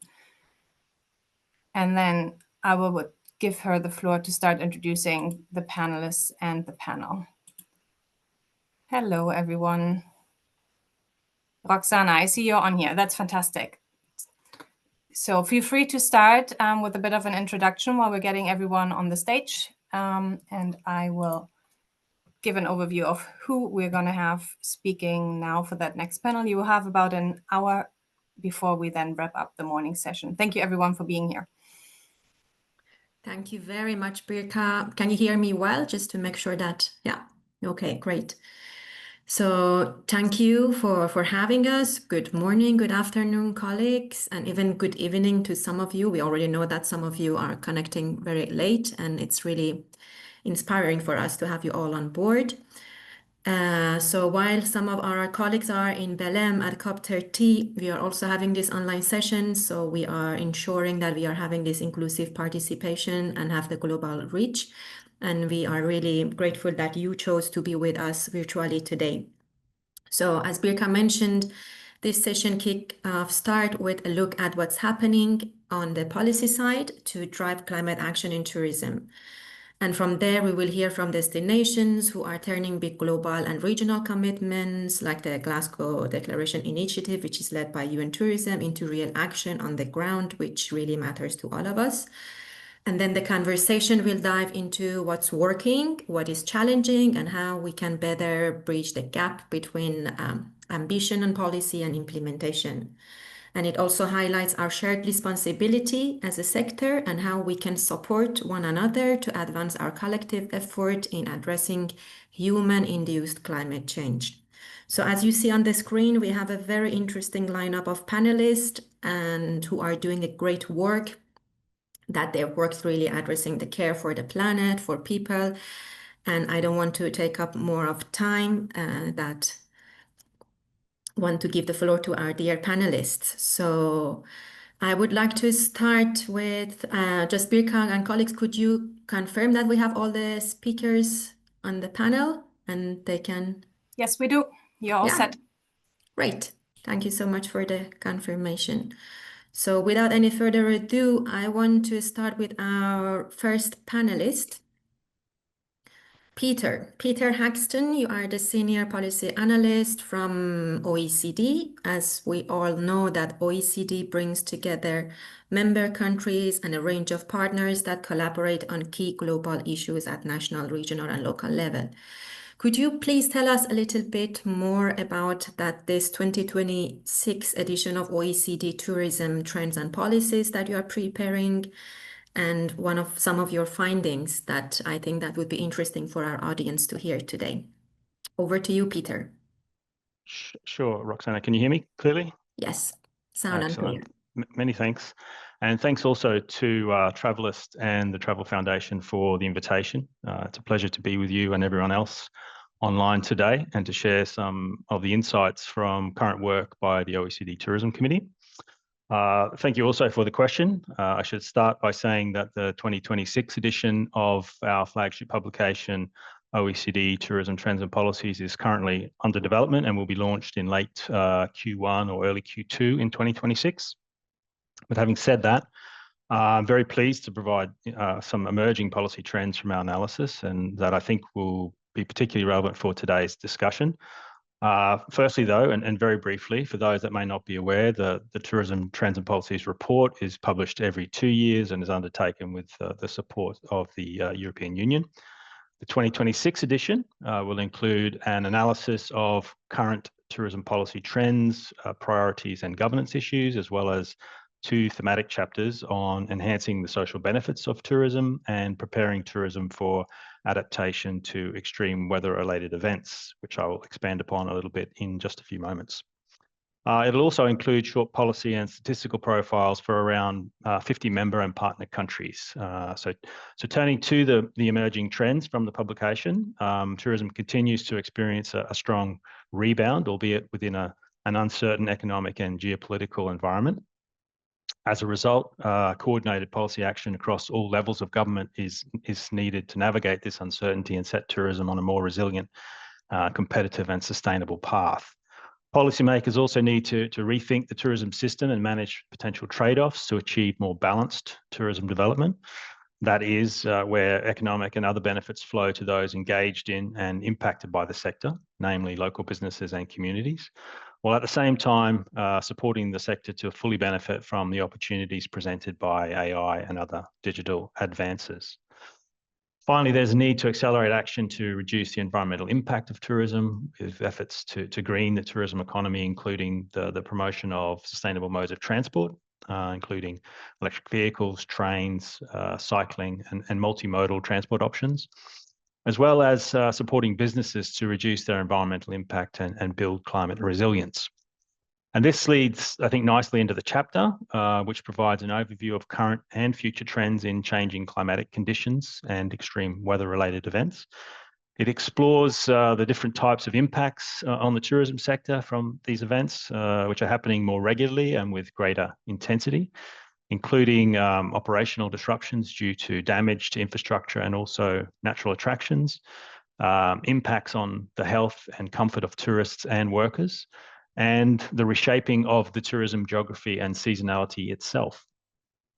It also then examines a selection of adaptation measures to minimise those impacts for tourism, including risk assessment, early warning and emergency response measures, governance, planning and policy integration, infrastructure adaptation, capacity building, education and communication, as well as adaptive business operations and demand management. Finally, the chapter notes the critical role that policy plays in shaping tourism's resilience, and that effective preparation and adaptation requires coordinated efforts across multiple levels of government, industry associations and business operators, and that their collective action is needed to build resilient and sustainable destinations. And I would leave it there, Roxana. Thanks very much.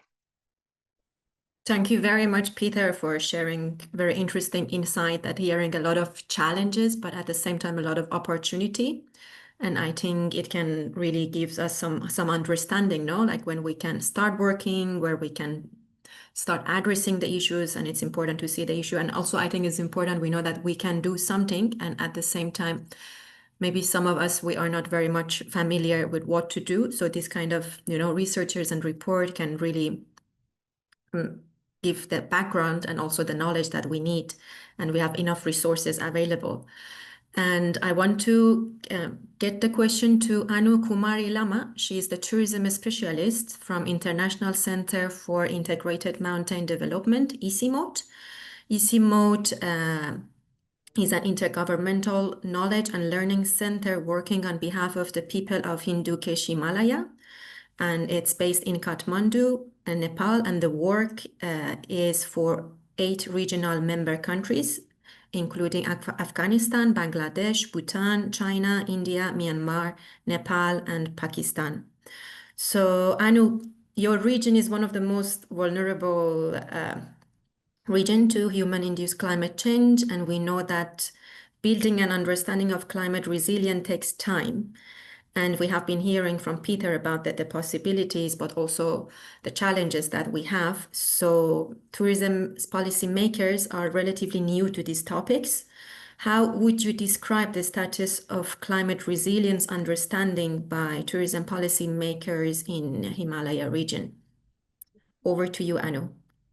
Thank you, Roxana. Am I audible? Yes. You are. Okay, thank you.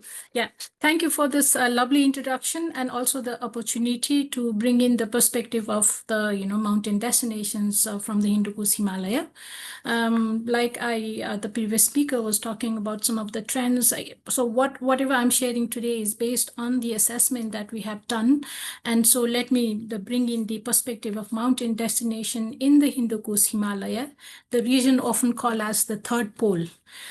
Tourism in our region, it stands at a very critical juncture, primarily because this sector is exposed to most climate risks, as well as a sector that is contributing significantly to emissions.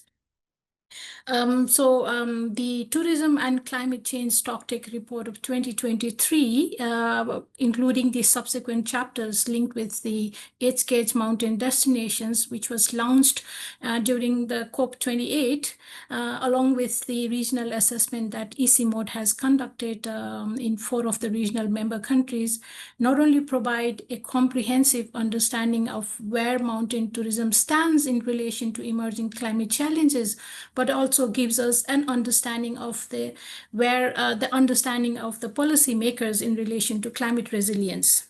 So when we look at the understanding of policymakers in terms of climate resilience, it is very apparent that there is a very divergent understanding of what it means, and it's also in a very nascent stage and also very uneven.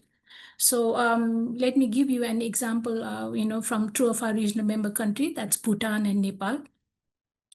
So Bhutan, is one of the leading destination in terms of promoting green and regenerative tourism.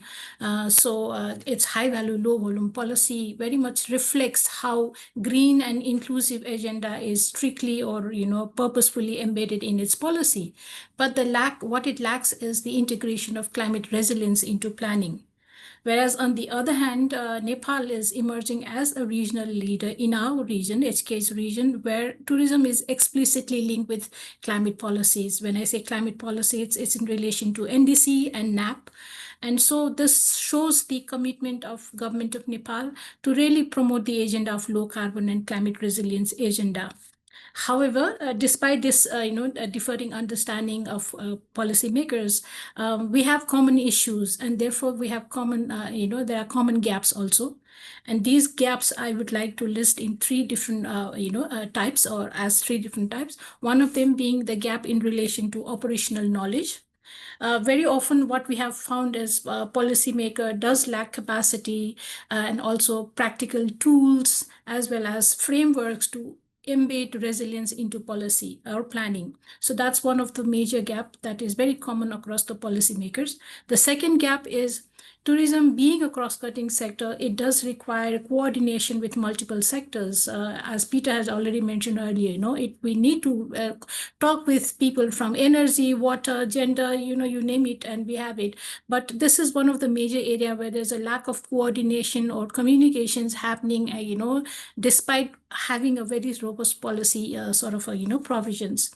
And the third one, which is very important and relevant to our mountain destination, is the proper or robust understanding of community dimensions.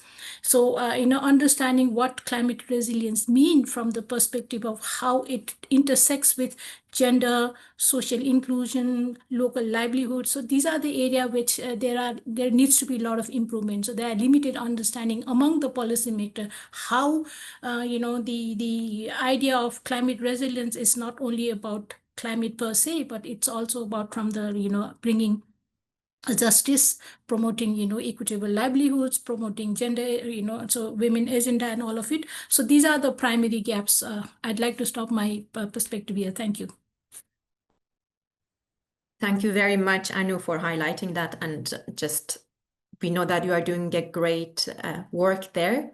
So later we will get back to you and we will hear how you are bridging this gap, actually, that we see that organizations like you play a very important role to translating policy into action.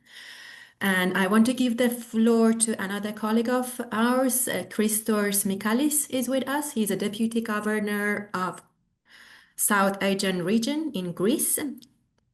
So the South Aegean region is the leading tourism region of Greece, consisting of 48 inhabited islands, including Rhodes, Kos, Santorini, and Mykonos. So Christos, your region is one of the most vulnerable regions also to human-induced climate change. And while we are hearing from some regions that is challenging for them to advance on building resilience, to define the literacy, and advance on climate action in tourism, we know that you are already having policies, you are already taking action on mitigation, on adaptation, and you have some interesting initiatives that we would like to hear from you later on through Zero Waste Island, the Eco Island, and Carbon Free Island. So could you please share with us the challenges that you have and how you have been accelerating and reaching the positioning of to already implement? Over to you, Christos. Thank you very much, Roxana, for the invitation. It's a great honor for me to represent my region. My region is the largest island region in Europe. For the islands, for the island regions, the climate change is not a debate. It's a reality, and we manage and we face it almost every day in a daily process. Can imagine that we are 48 inhabited islands, and the pressure and mainly the 97% of our income comes from the tourism. So can you imagine that the pressure on water and energy and the infrastructure is pressing, and so the decision that we face these challenges. Actually, we face more or less the same challenges like in the rest of the world, but because the climate change does not recognize any borders. So, but at the end, what matters is not just to understand and to accept it, is how we react and how we respond to this issue. And for the islands, from the big to the smaller islands, the critical difference that is, is the speed of the impact, and the responsibility is forced on the leadership. Our islands operate with limited natural resources, as you can understand, everybody. And because every summer our population rises sharply. That means that the pressure on the water, energy, the waste build up quickly and becomes harder to manage. This pressure is not just theoretical, it's something that will come later on. They are daily operation demands, so we decide that we don't have other ways, we decide to act. So we started with from the small islands that in the population is just between 800 to 1,200 in 3 small islands that became a real laboratories for transition. The first one was the Estipalia, it's a very small island in our region, together with Volkswagen Group. We transformed the first full-scale e-mobility and smart transport transition on a Greek island, where electric vehicles, shared mobility, and integrated the digital mobility system and already operating in daily life. And then the second project was the Tilos. Tilos is another small island that they have about 1,200 inhabitants. Is the Greece's first zero waste island. We managed last year to have more than 92% recycling and zero landfill for the 3 years. So we're very proud of Tilos. And then the third project was the Chalki, another very small island nearby Rhodes, that is the biggest island of our region.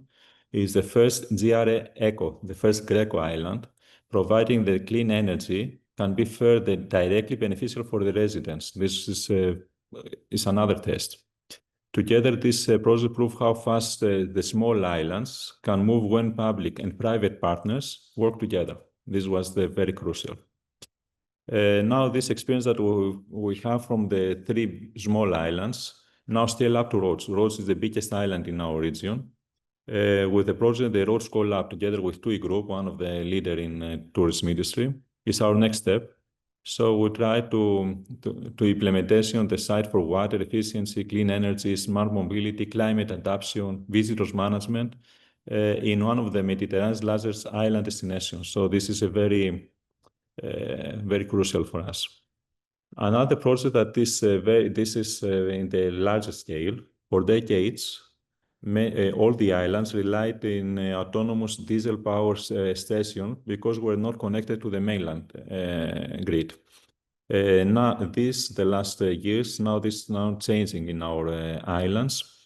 A big project of 2 billion euros interconnection with the mainland has begun, and we hope that by 2029 all the islands will be interconnected.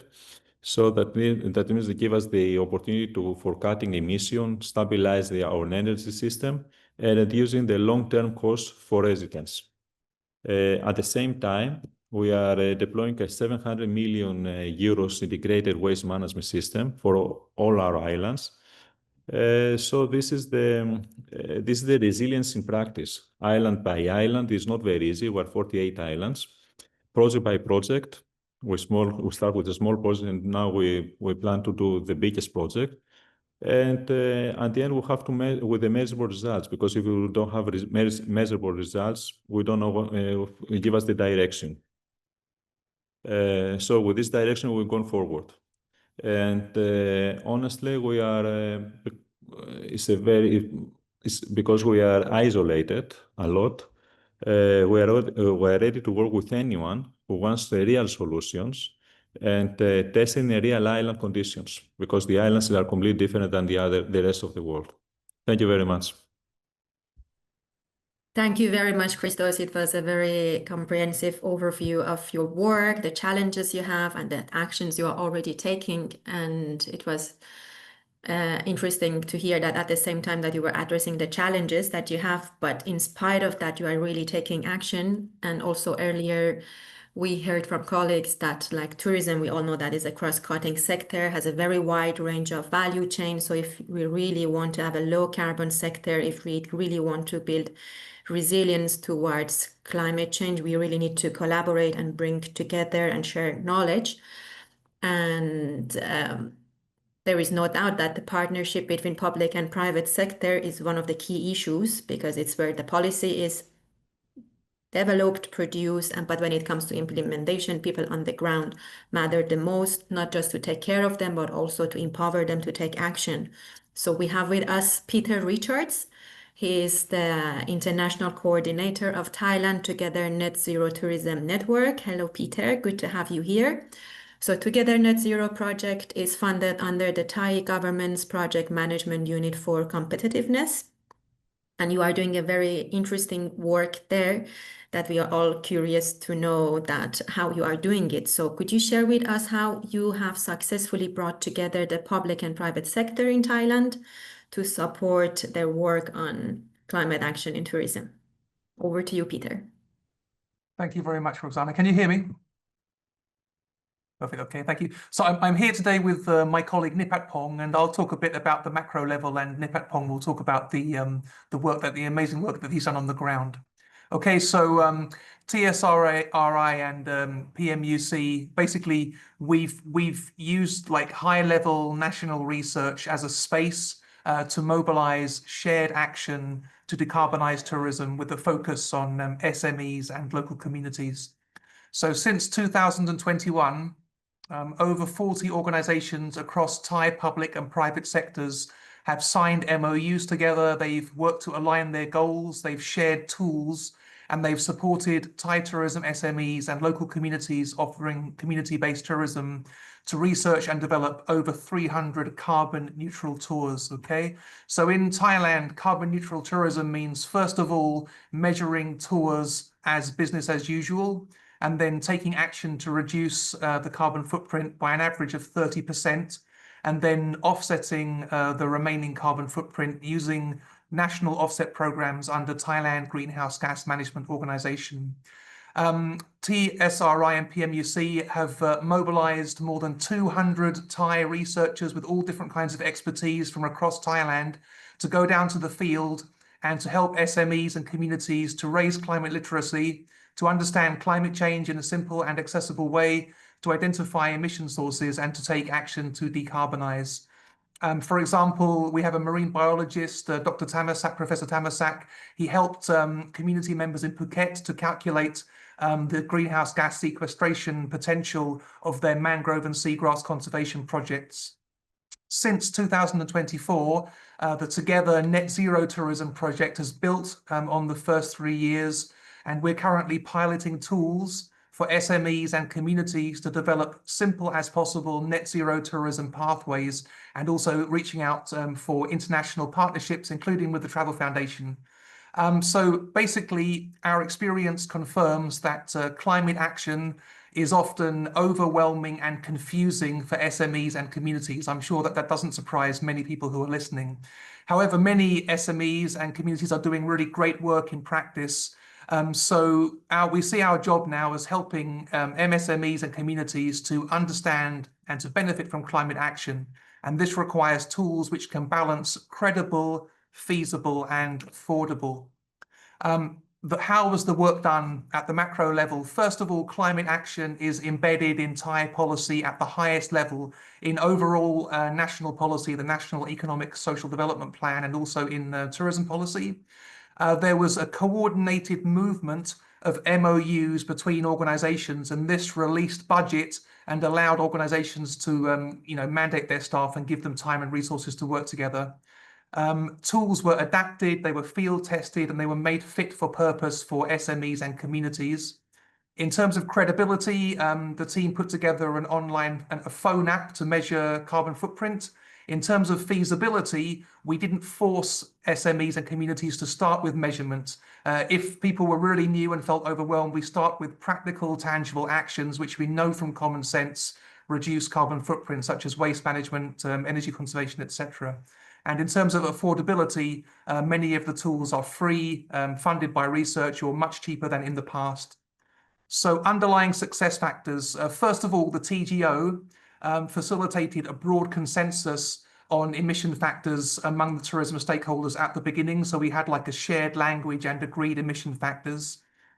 Senior leaders, especially our project leader, Assistant Professor Supawadi, she mobilized cooperation across competing organizations with competing programs by basically pitching that climate is a unifying, cross-cutting issue and tools can be shared for mutual benefit. The research teams actively brought together academics and practitioners in a spirit of colleagueship, And we had really, really amazing, I mean, you know, beautiful leadership, smart, approachable, kind, open-hearted people, and they brought a balanced appreciation of the value of local, national, and international knowledge. So that I'm proud and happy to share this, and my colleague will take it on later. Thank you so much. Thank you. Thank you very much, Peter, for sharing this very interesting story of your experience. And it's really bringing hope that it's actually possible to bridge the gap between the policy makers and between the SMEs, which are making the great work. And as I mentioned before, also the wide range of value chain of tourism sector is another challenging work that we all have, like there are different entry points. And interestingly, today we have with us Gisela Purcell. She's the Sustainability Manager of Tourism Industry Aotearoa from New Zealand. So hello, Gisela, and good night to you. It's quite very late, and it means a lot to us to have you on board because we really appreciate your experience. So thank you very much. So Aotearoa, I hope I'm pronouncing it well. Well done. Yeah, well done. Okay. Yeah. It's the indigenous Maori word, right? For New Zealand. Yes. So Aotearoa is the Maori word for New Zealand. So, and actually I'd like to start off just in using Maori. So kia ora koutou, e noho ana o ki te waipunamo ki Aotearoa, ko Gisela Purcell toko ingoa. So as Roxana said, my name is Gisela Purcell. I live in the South Island of New Zealand, and I work for Tourism Industry Aotearoa. We're a membership organisation covering a huge range of really diverse businesses around the whole country. Yeah. So Gisela, with its wide range of members, like how does your organization support your members to action climate action? Because like you have like different sectors, you have from large operators, SMEs. So how is it for you? If you could share with us a general perspective. Sure. Look, and it's a challenge. That's one of our big challenges, is meeting the needs of really diverse businesses across our whole long, narrow country. So we've got to take quite a broad approach to climate change, and SMEs really love practical tools. They don't want more and more theory. So we do view sustainability very holistically, and we talk about regenerative tourism. And an earlier speaker also said, you know, regenerative tourism isn't something new. Our Indigenous cultures understand it very, very well. So we really need to embrace those understandings already. We do focus on reducing carbon emissions. It's a very important indicator, but we also focus on protecting nature, on supporting our local communities, and sharing our Indigenous Māori culture with our visitors. So we've developed a national strategy, Tourism 2050, and that does align really closely with the Glasgow Declaration. We constantly advocate to government for policies which support and encourage climate action. But at a business level, we use a guiding framework called the New Zealand Tourism Sustainability Commitment. And businesses can use this framework to develop their own individual action plans and then monitor their progress.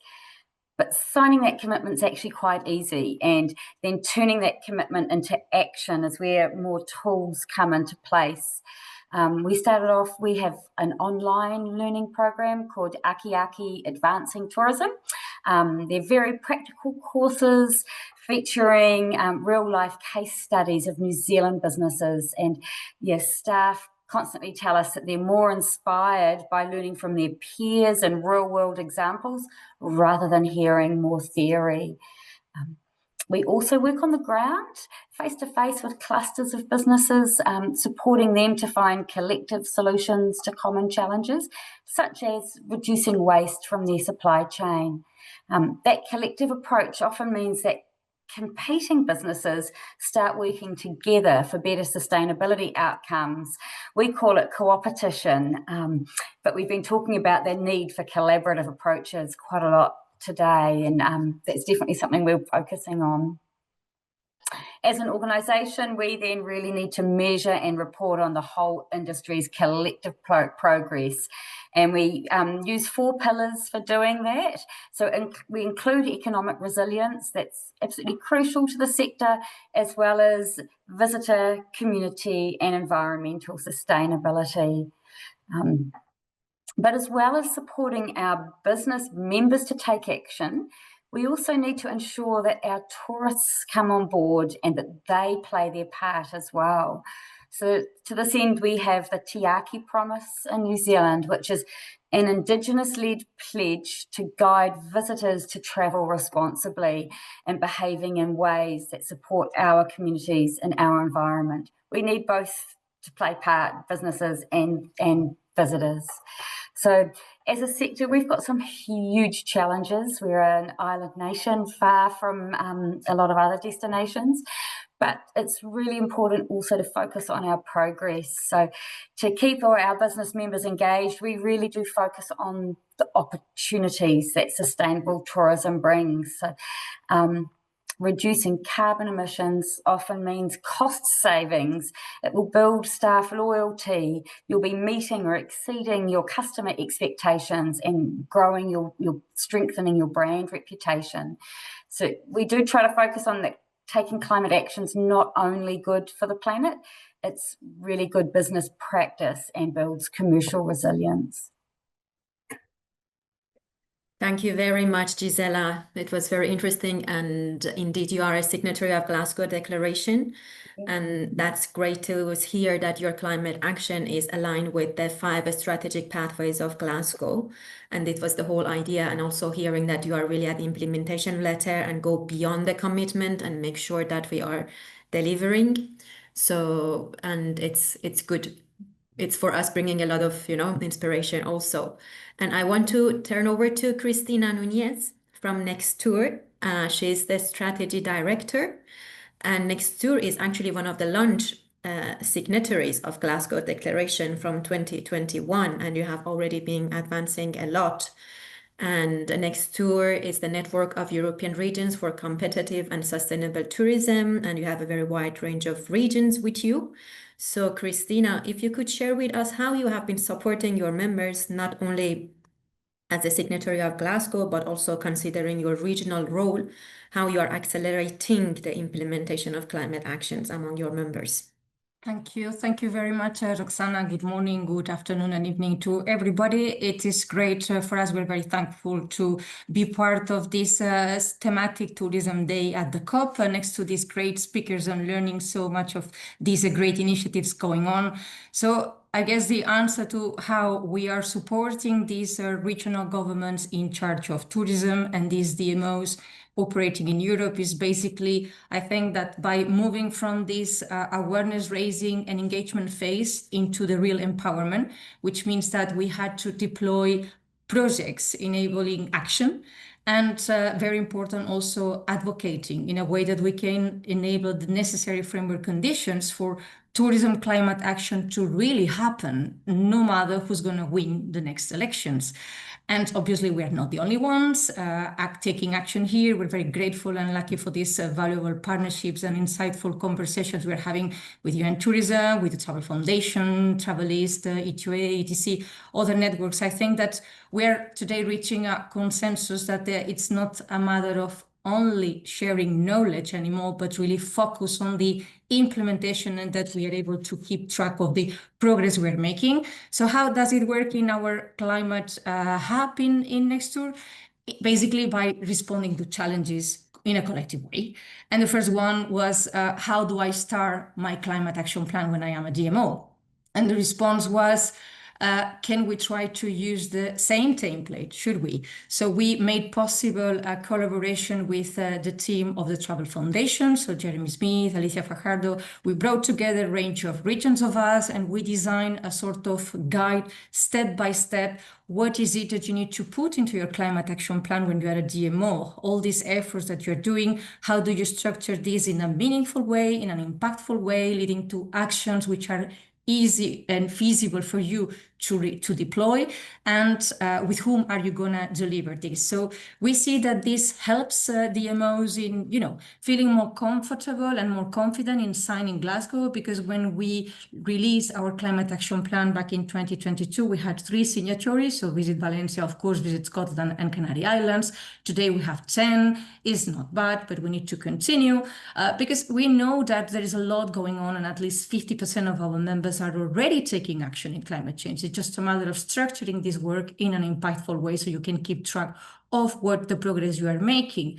A second challenge that we also are trying to respond is that we need to accept that still not everybody has the same capacity. We all have some internal barriers. So we kind of accept that there are different speed levels, right? So those who can go farther and faster. So we're trying to put them together in a sort of internal pilot project. So the signatories, some of them have already the climate action plan, some are working on it, some are not yet started. So we believe that the collaborative knowledge there will help them to, in 1 year time, increase the number of caps, impactful caps, obviously, and also the number of signatories. And a third very important question was, okay, and how do I measure?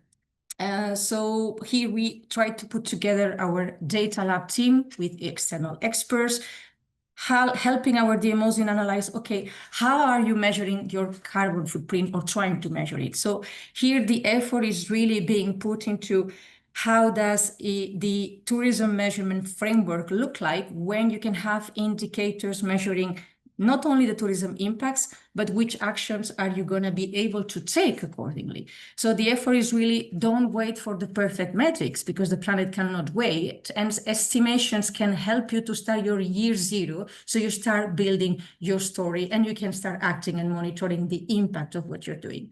So I guess the summary of our story is that we kind of move from the objective of our climate action plan, which was really to, accelerate the journey, the climate journey of our members, and we put that into the second top 5 priorities of our new strategy, which basically says that everyone in Nextur in 2030 should be taking action and reporting on what you are doing in terms of decarbonization and adaptation in your destination. So this is really ambitious, and we really have a long pathway ahead of us. That's why for us it's very, very important that we all together manage to build this progressively, this process of tourism climate governance. And what do I mean? To embed the climate action systematically in your strategy when you're a DMO, but when you are a Director General for Tourism in a regional government, which are the doors you need to knock at in your different regional departments, which are the policies and the agencies with whom you need to team up in a way that you are also part of this climate agenda and connect to the European agenda. So still a long pathway ahead of us. That's why we believe in this dialogue in collaboration. So thank you very much. Thank you very much, Christina. It's really good to have Nextur on board with us since the beginning. And it's good to hear that you also highlighted the importance of this. This is a collaborative, a collective effort that we are making. We are on this all together. We need to support each other. We need to look into the governance and also the focus that now you are putting on implementation and to structure it in an impactful manner, so we all can step forward to operationalize and deploy the policy. And so we have a real example from your site. One of your members, actually 2 of your members, organizations, destinations are here with us. So I want to turn to Patrick Torrent. He is the Executive Director of Tourism of Catalonia. And Catalonia is also another signatory of Glasgow Declaration and implementing key actions. So you're really looking at the issues, challenges, and already addressing them. And you are addressing all the strategic pathways of Glasgow, like unmeasure, decarbonize, regenerate, collaborate, and finance. And we all know that how important they are all. So what is helping you to keep implementing these actions? Patrick, over to you. Thank you, Rosanne. Thank you, first of all, for letting me the opportunity to share all this. Sorry to interrupt, Patrick. We cannot hear you well. Could you speak a bit louder? Because we also have some, I guess, some background noise. So if you could speak a bit louder. No, I don't know if you are hearing me now. Better? Now it's a bit better, yes. Thank you. No, because we are precisely now in this moment, in an important moment for the country's growth, in an event where we are presenting our new strategy for the next years and what are we doing in terms of climate actions with our stakeholders. It's for the reason that there are so many people around me, but for us it's important to have it on board, to collaborate with them, because we only understand this transformation through the private, public and resident partnership, and we need all of them on board in order to manage it. Since we started involvement in the Glasgow Declaration, we believe that finance was key. We didn't want to have a plan with good intentions, but without resources in order to implement it. It's for this reason that we focused our first priority identifying the plan to finance the climate action in two ways. First, internal resources, we are financing mostly with our internal resources, but second, looking for funding through European funded projects. Now we are currently implementing 3 European projects. One of them is related with what Anu Kumari mentioned before, that is the transition from ski resorts to mountain resorts in our Pyrenees due to the effects of the climate change. It's the Piton project that are involving ski resorts and mountain resorts in Spain, in Andorra, and in France, and that helping us to develop all these strategies to be together in this transformation process in the Pyrenees. The second one is on regenerative tourism, developing 13 regenerative tourism. Patrick, sorry to interrupt you. I know you are in an event and it's a great effort from your end joining us, so we really appreciate that. And at the same time, I'm reading in the chat, the audience cannot hear you, and what you are sharing is really valuable and meaningful. And someone actually wrote, maybe you can get one earpods out and use it as a microphone, so maybe we can hear it better. Yes, if you can change the chart, I will go back to you in order to change the place where with less. Yeah. Just, if that works for you, so I can continue with the. Yeah. I continue later. Thank you. Yeah, we are all busy, and it means a lot actually with all this busy schedule that guys you're all having. Still, you are joining us today, so really. So while we are waiting for Patrick to continue sharing their valuable experience with us, we also have another signatory of Glasgow Declaration and another member of Nextur with us. We have Jose Francisco Benitez Santos. He's the EU project advisor at the Ministry of Tourism and Andalusia Exterior from Spain. So Jose, muchas gracias. Thank you very much. And we know that Andalusia is aligning policies and implementations with climate change adaptation and mitigation. So could you a bit share with us as a member of Nextur, but also as a signatory of Glasgow, how you are proceeding with these inclusions? Thank you. Thank you. Good afternoon, night, maybe for some of you from afar. And thanks for having me here, Travalyst and Travel Foundation.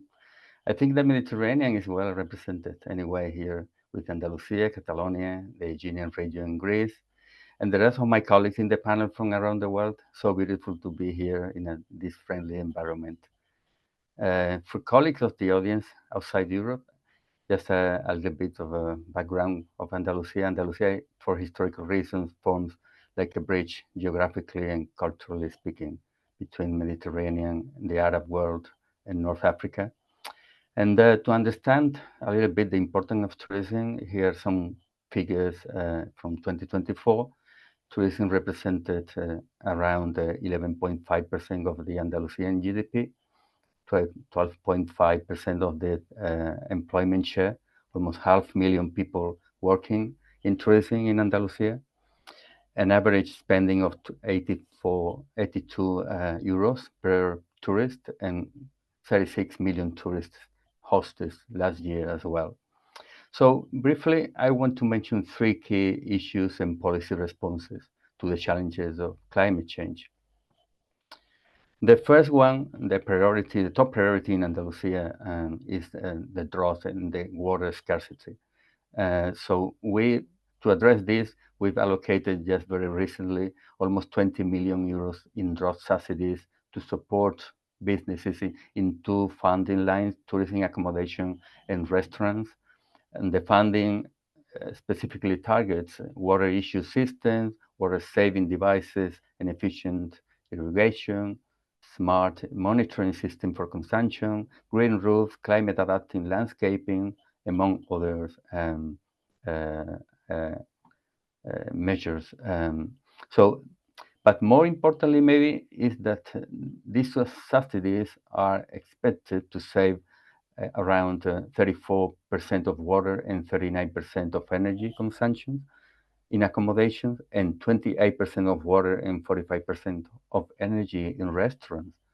And beyond that private sector, we are also taking actions at the municipal level. We've already allocated in a call for subsidies to support adaptation in municipalities for actions like the creation of outdoor public spaces with climate comfortable conditions designed to protect from the growing heat island effect in cities, that we all know that.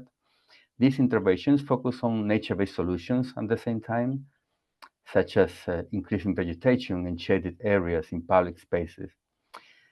The second point I want to make is about adaptation indicators. Funding alone is not sufficient without a clear measurement. There is no clear roadmap for decarbonization and adaptation. So the region is in the process of defining adaptation indicators for tourism, following the risk assessment methodology developed by the Andalusian Ministry of Environment. I mean, I'd like to go deeper in this, but we don't have time. But it's a very interesting point of our path for decarbonization and adaptation. And the last point is the alliance that we've built together with the Climate Action Office of our region, which is the Climate Change Office is part of the government, of course. So while adaptation is vital for survival, decarbonization is key as well for the future of the sector. And the challenge often lies for Andalusia, for many other regions, not in large corporations, but in the small and medium businesses that have been cited as well for other colleagues of the panel. So to support this transition for the businesses, we forged kind of an alliance with the Climate Action Office, and we're using recognized schemes and tools at European level, like the EMAS and the EU Ecolabel for environmental management and product excellence. The Andalusian Carbon Footprint Registry is another tool that allows SMEs to quantify their carbon footprint and set reduction targets. And the Sustainable Events Protocols, that's the last tool I wanted to mention, to ensure large gatherings and conferences to be managed sustainably. So in conclusion, our experience shows that translating policy into actions requires at least three things: dedicated funding, rigorous measurement, and joint partnerships. And this is crucial between tourism and environmental ministries. Even more importantly, I say that it requires people with passion and care for the natural world and for communities. And maybe finally, as a bonus, it requires for me maybe to translate, as I mentioned to Roxanne in our previous meeting, to translate for tourism at European, regional, and local level, that initiative, beautiful initiative, the Global Ethical Stocktake, that this COP30 has adopted, and begin an honest and generous dialogue in the tourism industry. Well, I leave it to like a food for thought. Thank you very much. Thank you very much, Jose Francisco. It was really nice how you mentioned that food for thought, all of this that we are hearing today. It's really a lot to take on and then to continue together. And the emphasis that you have on measurement, on funding the initiatives, also like how you support the stakeholders, but also how you look for funds outside, and also the importance of partnership with the other ministries or sectors, like you are really counting on the knowledge already available by the Climate Change Ministry within the government and the Ministry of Environment. So I think it's very important that we all count on each other's also knowledge and expertise and also provide information. And getting to funding also, we know that Catalonia was one of the signatories of Glasgow who would really unlock some funding opportunities. And I see that Patrick is back with us. So maybe we can hear you better now. Yes, better now? Now is better? The best. Perfect. Thank you. Thank you very much. And excuse me for the bad conditions in my first intervention. Just to say that Catalonia decided to sign the Glasgow Declaration because we were together with the other Nectur's members. Then Nectur has been a crucial factor in order to help us to take this decision that, as you know, is important in terms of policies for our government. But having Andalusia, having Nectur, having the other members and the other regions that are working like Scotland, like Flanders, together in the same direction, that helps us to be more safe in this path and collaborating, sharing experiences, and it's for the reason that we are so happy to be together in Nectur. From the Catalan perspective, one of the elements that was for us important to decide and to resolve when we signed the Glasgow Declaration was to identify the planning, the planning model for this action plan, and the capacity to finance with resources, with two ways. One, internal resources, and we needed to plan our financial framework from the beginning in 2021 and with 10 years of development. And after that, looking for funding through European funded projects. And it's for this reason now we are working in three European projects. One is to help the transition of the ski resource to mountain resource, is the project Piton, together with France, with Andorra, and in Spain with Catalonia. Another on regenerative tourism, to develop 13 regenerative tourism experiences in the Mediterranean in the project Regenera for Med, and another on climate governance in Catalonia, that is the LIFE project, Tour for Clima, where Nectur is also a partner. It's for the reason that we are now helping the development with these European funds and with our own resources to boost this transformation. The funding then is allowing us to work on climate change mitigation and adaptation and helping the tourism sector across Catalonia to do so. It's also a key opportunity to connect and learn from stakeholders. Allocating both own resources and winning EU funding is also an economic sustainability strategy.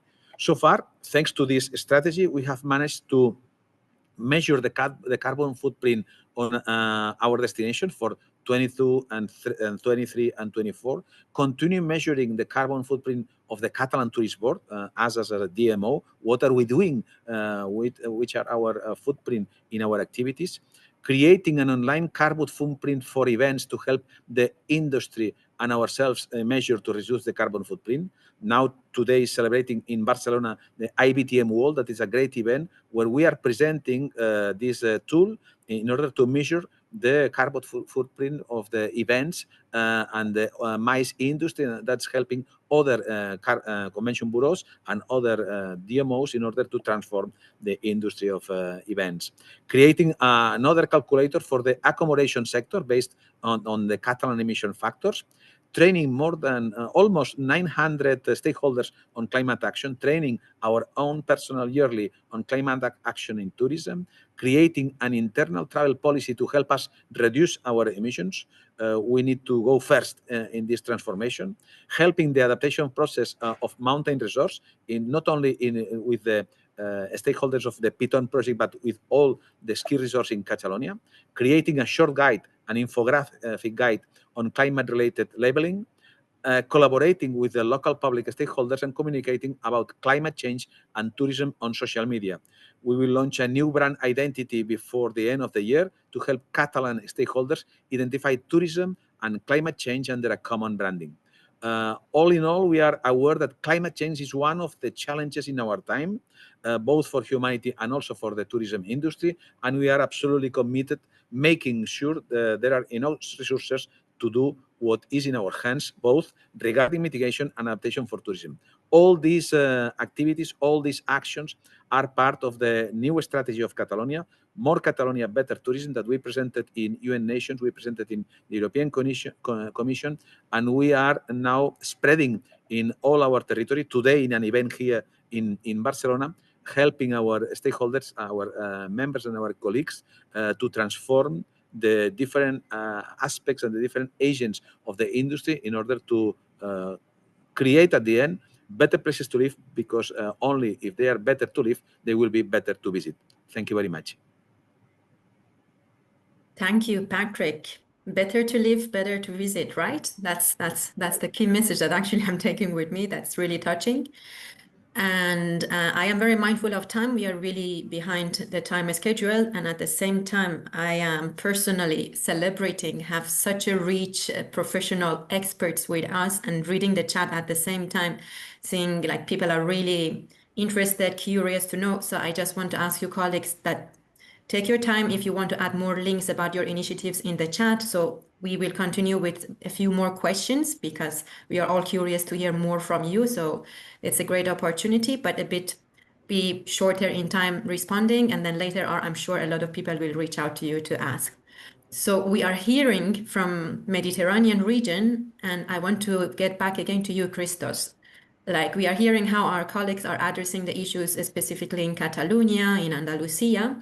And from your perspective, you are not still a signatory of Glasgow. We talk and you are really considering that you say that it's really empowering you, and also you want to be on board. We would be happy to support you.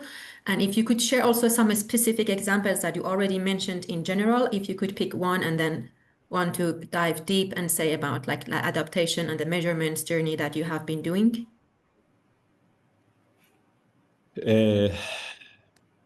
Listen, we are not part of a Glasgow Declaration, but we follow a lot the 5 strategic pathways of declaration. We still have a long way to go and a lot of things to do. I want to share something with you. We have the Roads Declaration which we co-developed with HOTREC. HOTREC is the European Union of Hotels Association. And we set the direction and we try to follow it in its principle, and already integrated into our work with measurement, carrying capacity, coordinating the institutions, data-driven governance. We not claim completion, but we have a clear compass. Now, with the measure, we are moving towards a single monitoring system for water, energy, waste, and resource use. So we try every island is measured with the same standards and real data, because this is very, very important for us. And to support this, we create last year as the South Aegean region a carrying capacity monitoring directorate to ensure systemic tracking for pressures and limits. Now for the decarbonize, we try with what I told you before with this program, with interconnection of the islands with the mainland. We try to reduce the dependence of the fossil fuels with the projects already on the ground. This is a huge investment and very complicated. So the other that is very crucial for us is because of the climate changes in combination with the islands' geography and the sharply rising of tourism in the islands, create a serious pressure on water. And in many islands, real risk for water security. And we start to invest to a new desalination units, water management projects powered by clean energy. Because if you don't have a clean energy doesn't help a lot. What is extremely complex on the islands because of the limited space, fragile ecosystem, and constant pressure from tourism again, make every intervention very hard. But it's exactly why we need clear planning and solution that actually works in the islands. And again, why we always have focus to the islands? Because each island, we live in our micro world. It's not very easy. Now about the collaboration with the examples that we have with the 3 projects that is on running and the other that is running with the Road Collab. Collaboration is essential for any successful transition. Every successful project on small island, large islands comes only from strong public-private cooperation and community engagement. Otherwise, it doesn't work. Now, what is very crucial is the finance. A real transition requires a real financing, and it's very expensive, very, very expensive. But I'm afraid that by delaying it, will cost even more.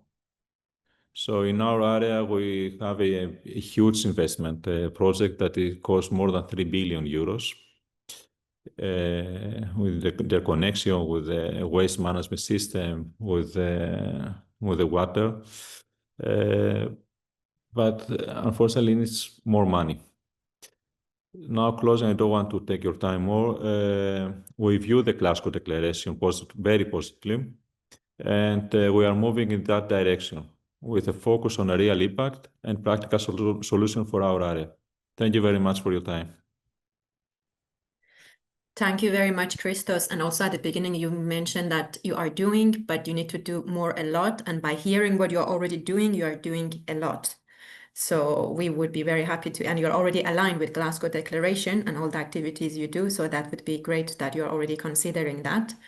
And highlighting on the activities that all the panelists are already mentioning. I know, like, we really need to work on decarbonization, reduce emission. The focus is much more on reduce emission than adaptation, which is all of this. It's anchored on measurement because we need to see where the problem is coming from. So we address it, we reduce it, and then we find some solutions and prepare ourselves and build some resilience while looking for fundings and also collaborate intersectoral.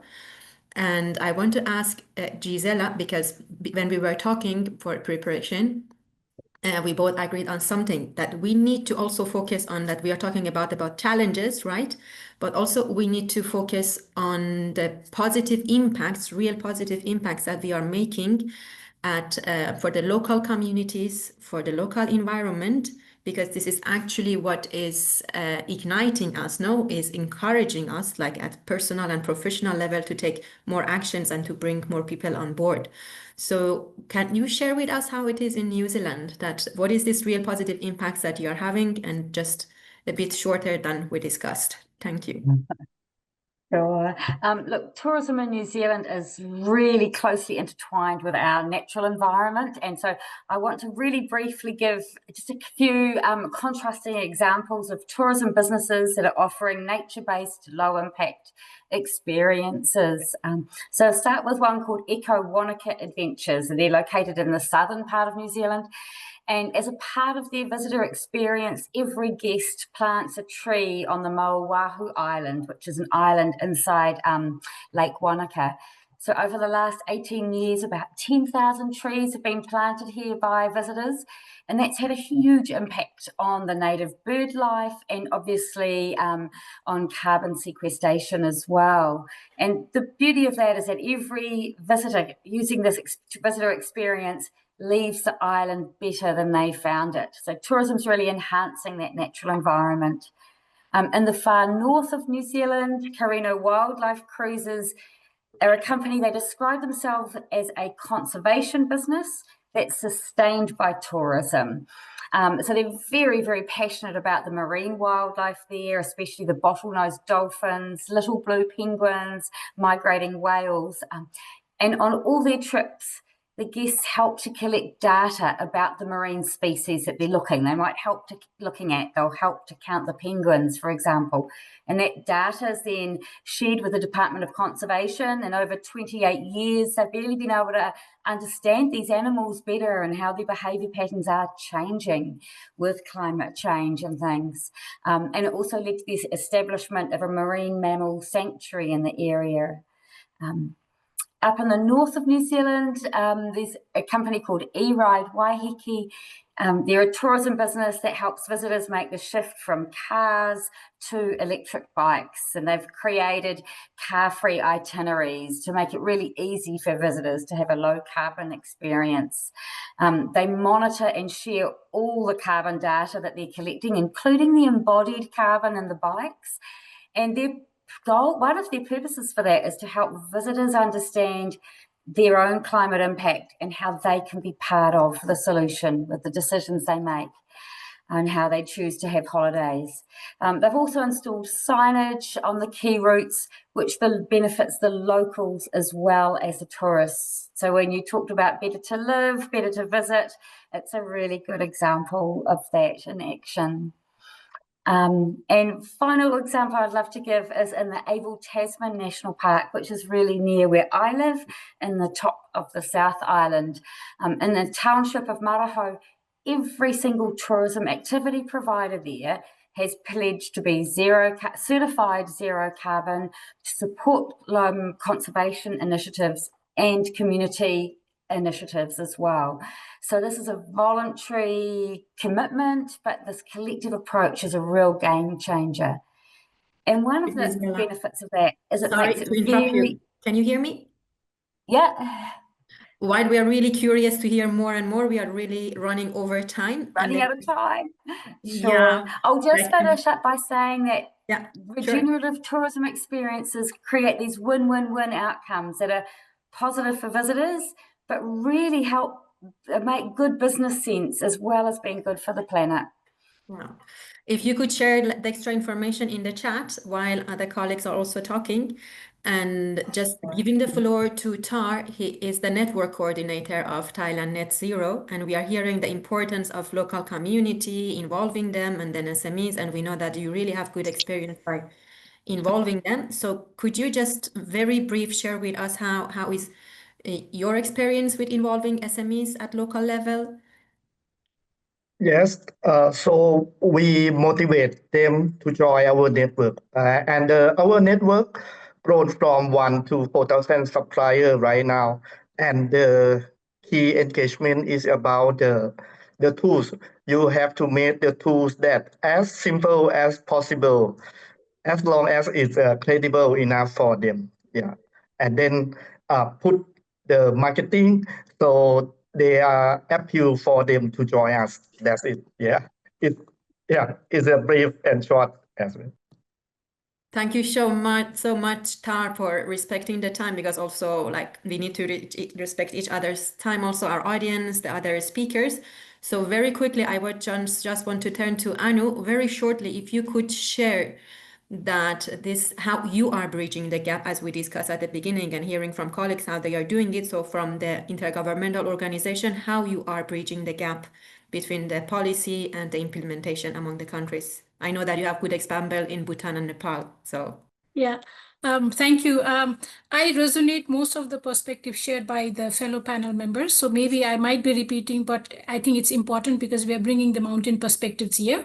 So by our nature, we have deployed a multi-pronged approach. So it expands from promoting research and development cooperation to providing technical support, capacity building, as well as co-developing demonstration projects, and most importantly, the advocacy, which is very core to what ICIMO does.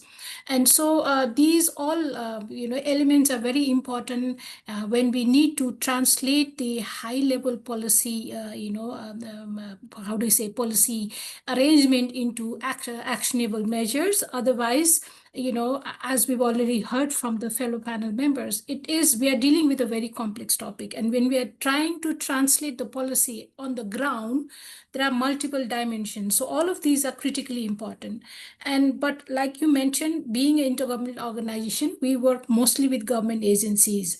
But depending on the nature of collaborations, the collaboration also can span not only limited with the government agencies, but we bring in private sector, definitely, because tourism is a service sector-led industry. So we do have to collaborate with private sectors, research academicians, and also community, because that's where the whole, the scaling as well as application of the policy matters. And so What we do normally is that primarily we work with the national government to co-develop guidelines to integrate, because ECMOD, besides tourism, we are very strong in areas of climate research, cryosphere, ecosystem services, and all of these are critical sectors or elements that we need to bring in into our tourism strategy. So that's the first point of entry. We work with the government to come up with the guidelines, but having a guideline on its own is not going to translate on the, on the ground. And so what we do is the next tier of our engagement is with the subnational government. So with the subnational government, taking that policy input as a reference point, what we do is we co-develop management plans. And that is primarily, it's kind of a roadmap that will help the subnational government to plan through. But again, there are also, given the nature of the impacts, that we need solutions urgently. So we also customize and work closely with private sector to come up with the solutions. And these solutions, sometimes it ranges from low carbon tourism model. Some of the examples that I can give is that we work collaboratively with private sectors to really, integrate renewable energy and energy efficient solutions into the business model and convert that into a business plan so that they could secure investment. So there are perfect examples of, individual entrepreneurs securing investment from private sectors, such as banks and all. So that's one area of how we are trying to promote low carbon tourism model. But something which is comprehensive and which requires a long-term engagement is developing a destination. And in that, we are collaborating with government, private sectors, as well as research organization, converting into a destination, starting from product to services and all of it, so that I don't have to explain here. But last but not the least, which is very core of what ECMOD does, is we promote regional knowledge and learning exchange, mechanism. And that's where our partners from the regional member can learn from what's happening in the region. And so one of the event that we have successfully conducted, and I see here one of, Peter and Nipap Tongtal, because we have been, just last month, we were able to take some of our key decision makers in to learn from Thailand how they are championing the decarbonizing of tourism industry. And that's something unique for us because, we are being impacted and we know we need to move. Like I mentioned in my earlier, question, that Nepal is very pro in terms of integrating, provisioning the policies, but operationalizing is a bigger challenge. And maybe the tools and the learning that Peter and Nipaptong was saying, that's an area where we would like to see how we could operationalize that, through collaboration with regional, partners like TSRI and, the PMUC. So these are the elements. So in a nutshell, what I'm trying to say is, by ensure that all these strategies are in place and we provide the support, the whole purpose here is we're trying to build institutional capacity. We're trying to also promote policy coherence. And last but not the least, what we are trying to do also accelerate the application on the ground. Thank you. Thank you very much. Thank you. And I just want to remind us that we are almost finishing, closing, really inspiring. And I feel a lot of energy in my body already, to take action. So I hope it's same for all of you guys.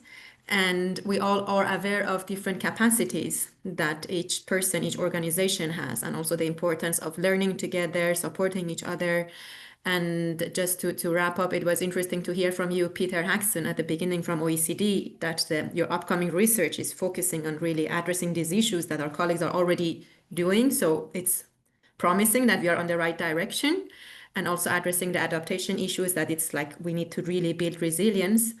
So just to wrap up, colleagues, quickly, Peter, do you think, is there any other actions that we have not been addressing during our talk that you can say it in 2-3 sentences, and looking forward to reading the full research upcoming?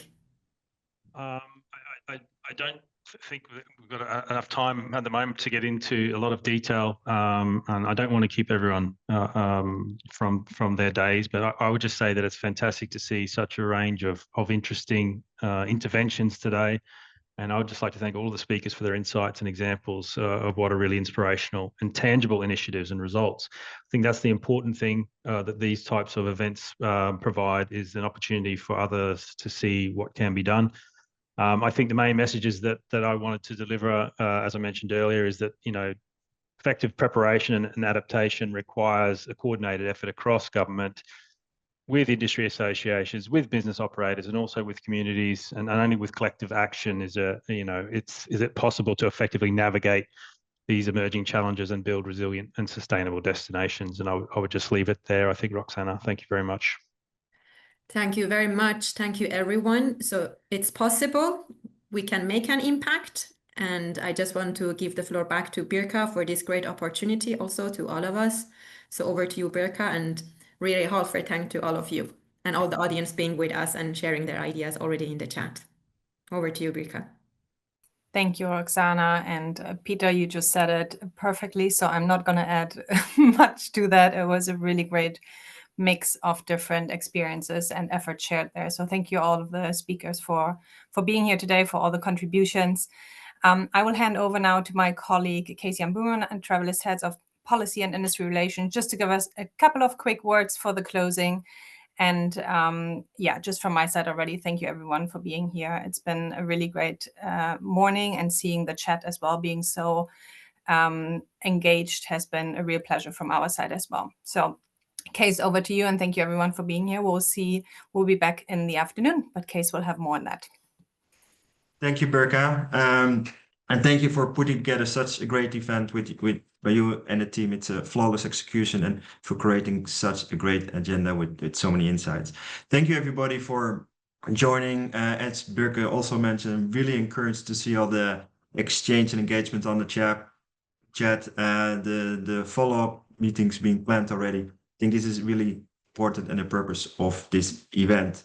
Thank you for all the panelists as well, for taking the time, for sharing your thoughtful notes there. And as Sally said last year in Baku, I think in order to meet our climate targets as an industry, we really need unprecedented collaboration to make that happen. And we really hope with events like this that we will facilitate that collaboration and we make that happen. At a little bit under 3 hours from now, we have the afternoon session. This will take place at 1600 CET. We heard already direct feedback and insights from what's happening in Belém, and they will take this forward in the afternoon session. They will dive deeper in topics such as regeneration, finance, and implementation. So thank you again, everybody, for participating and making time for this. I hope to see you in slightly under 3 hours at 1600 CET to continue this global dialogue. Over to you, Birka. Thank you, everyone. We are closing for this morning, and we'll see you back in about 3 hours. Bye-bye.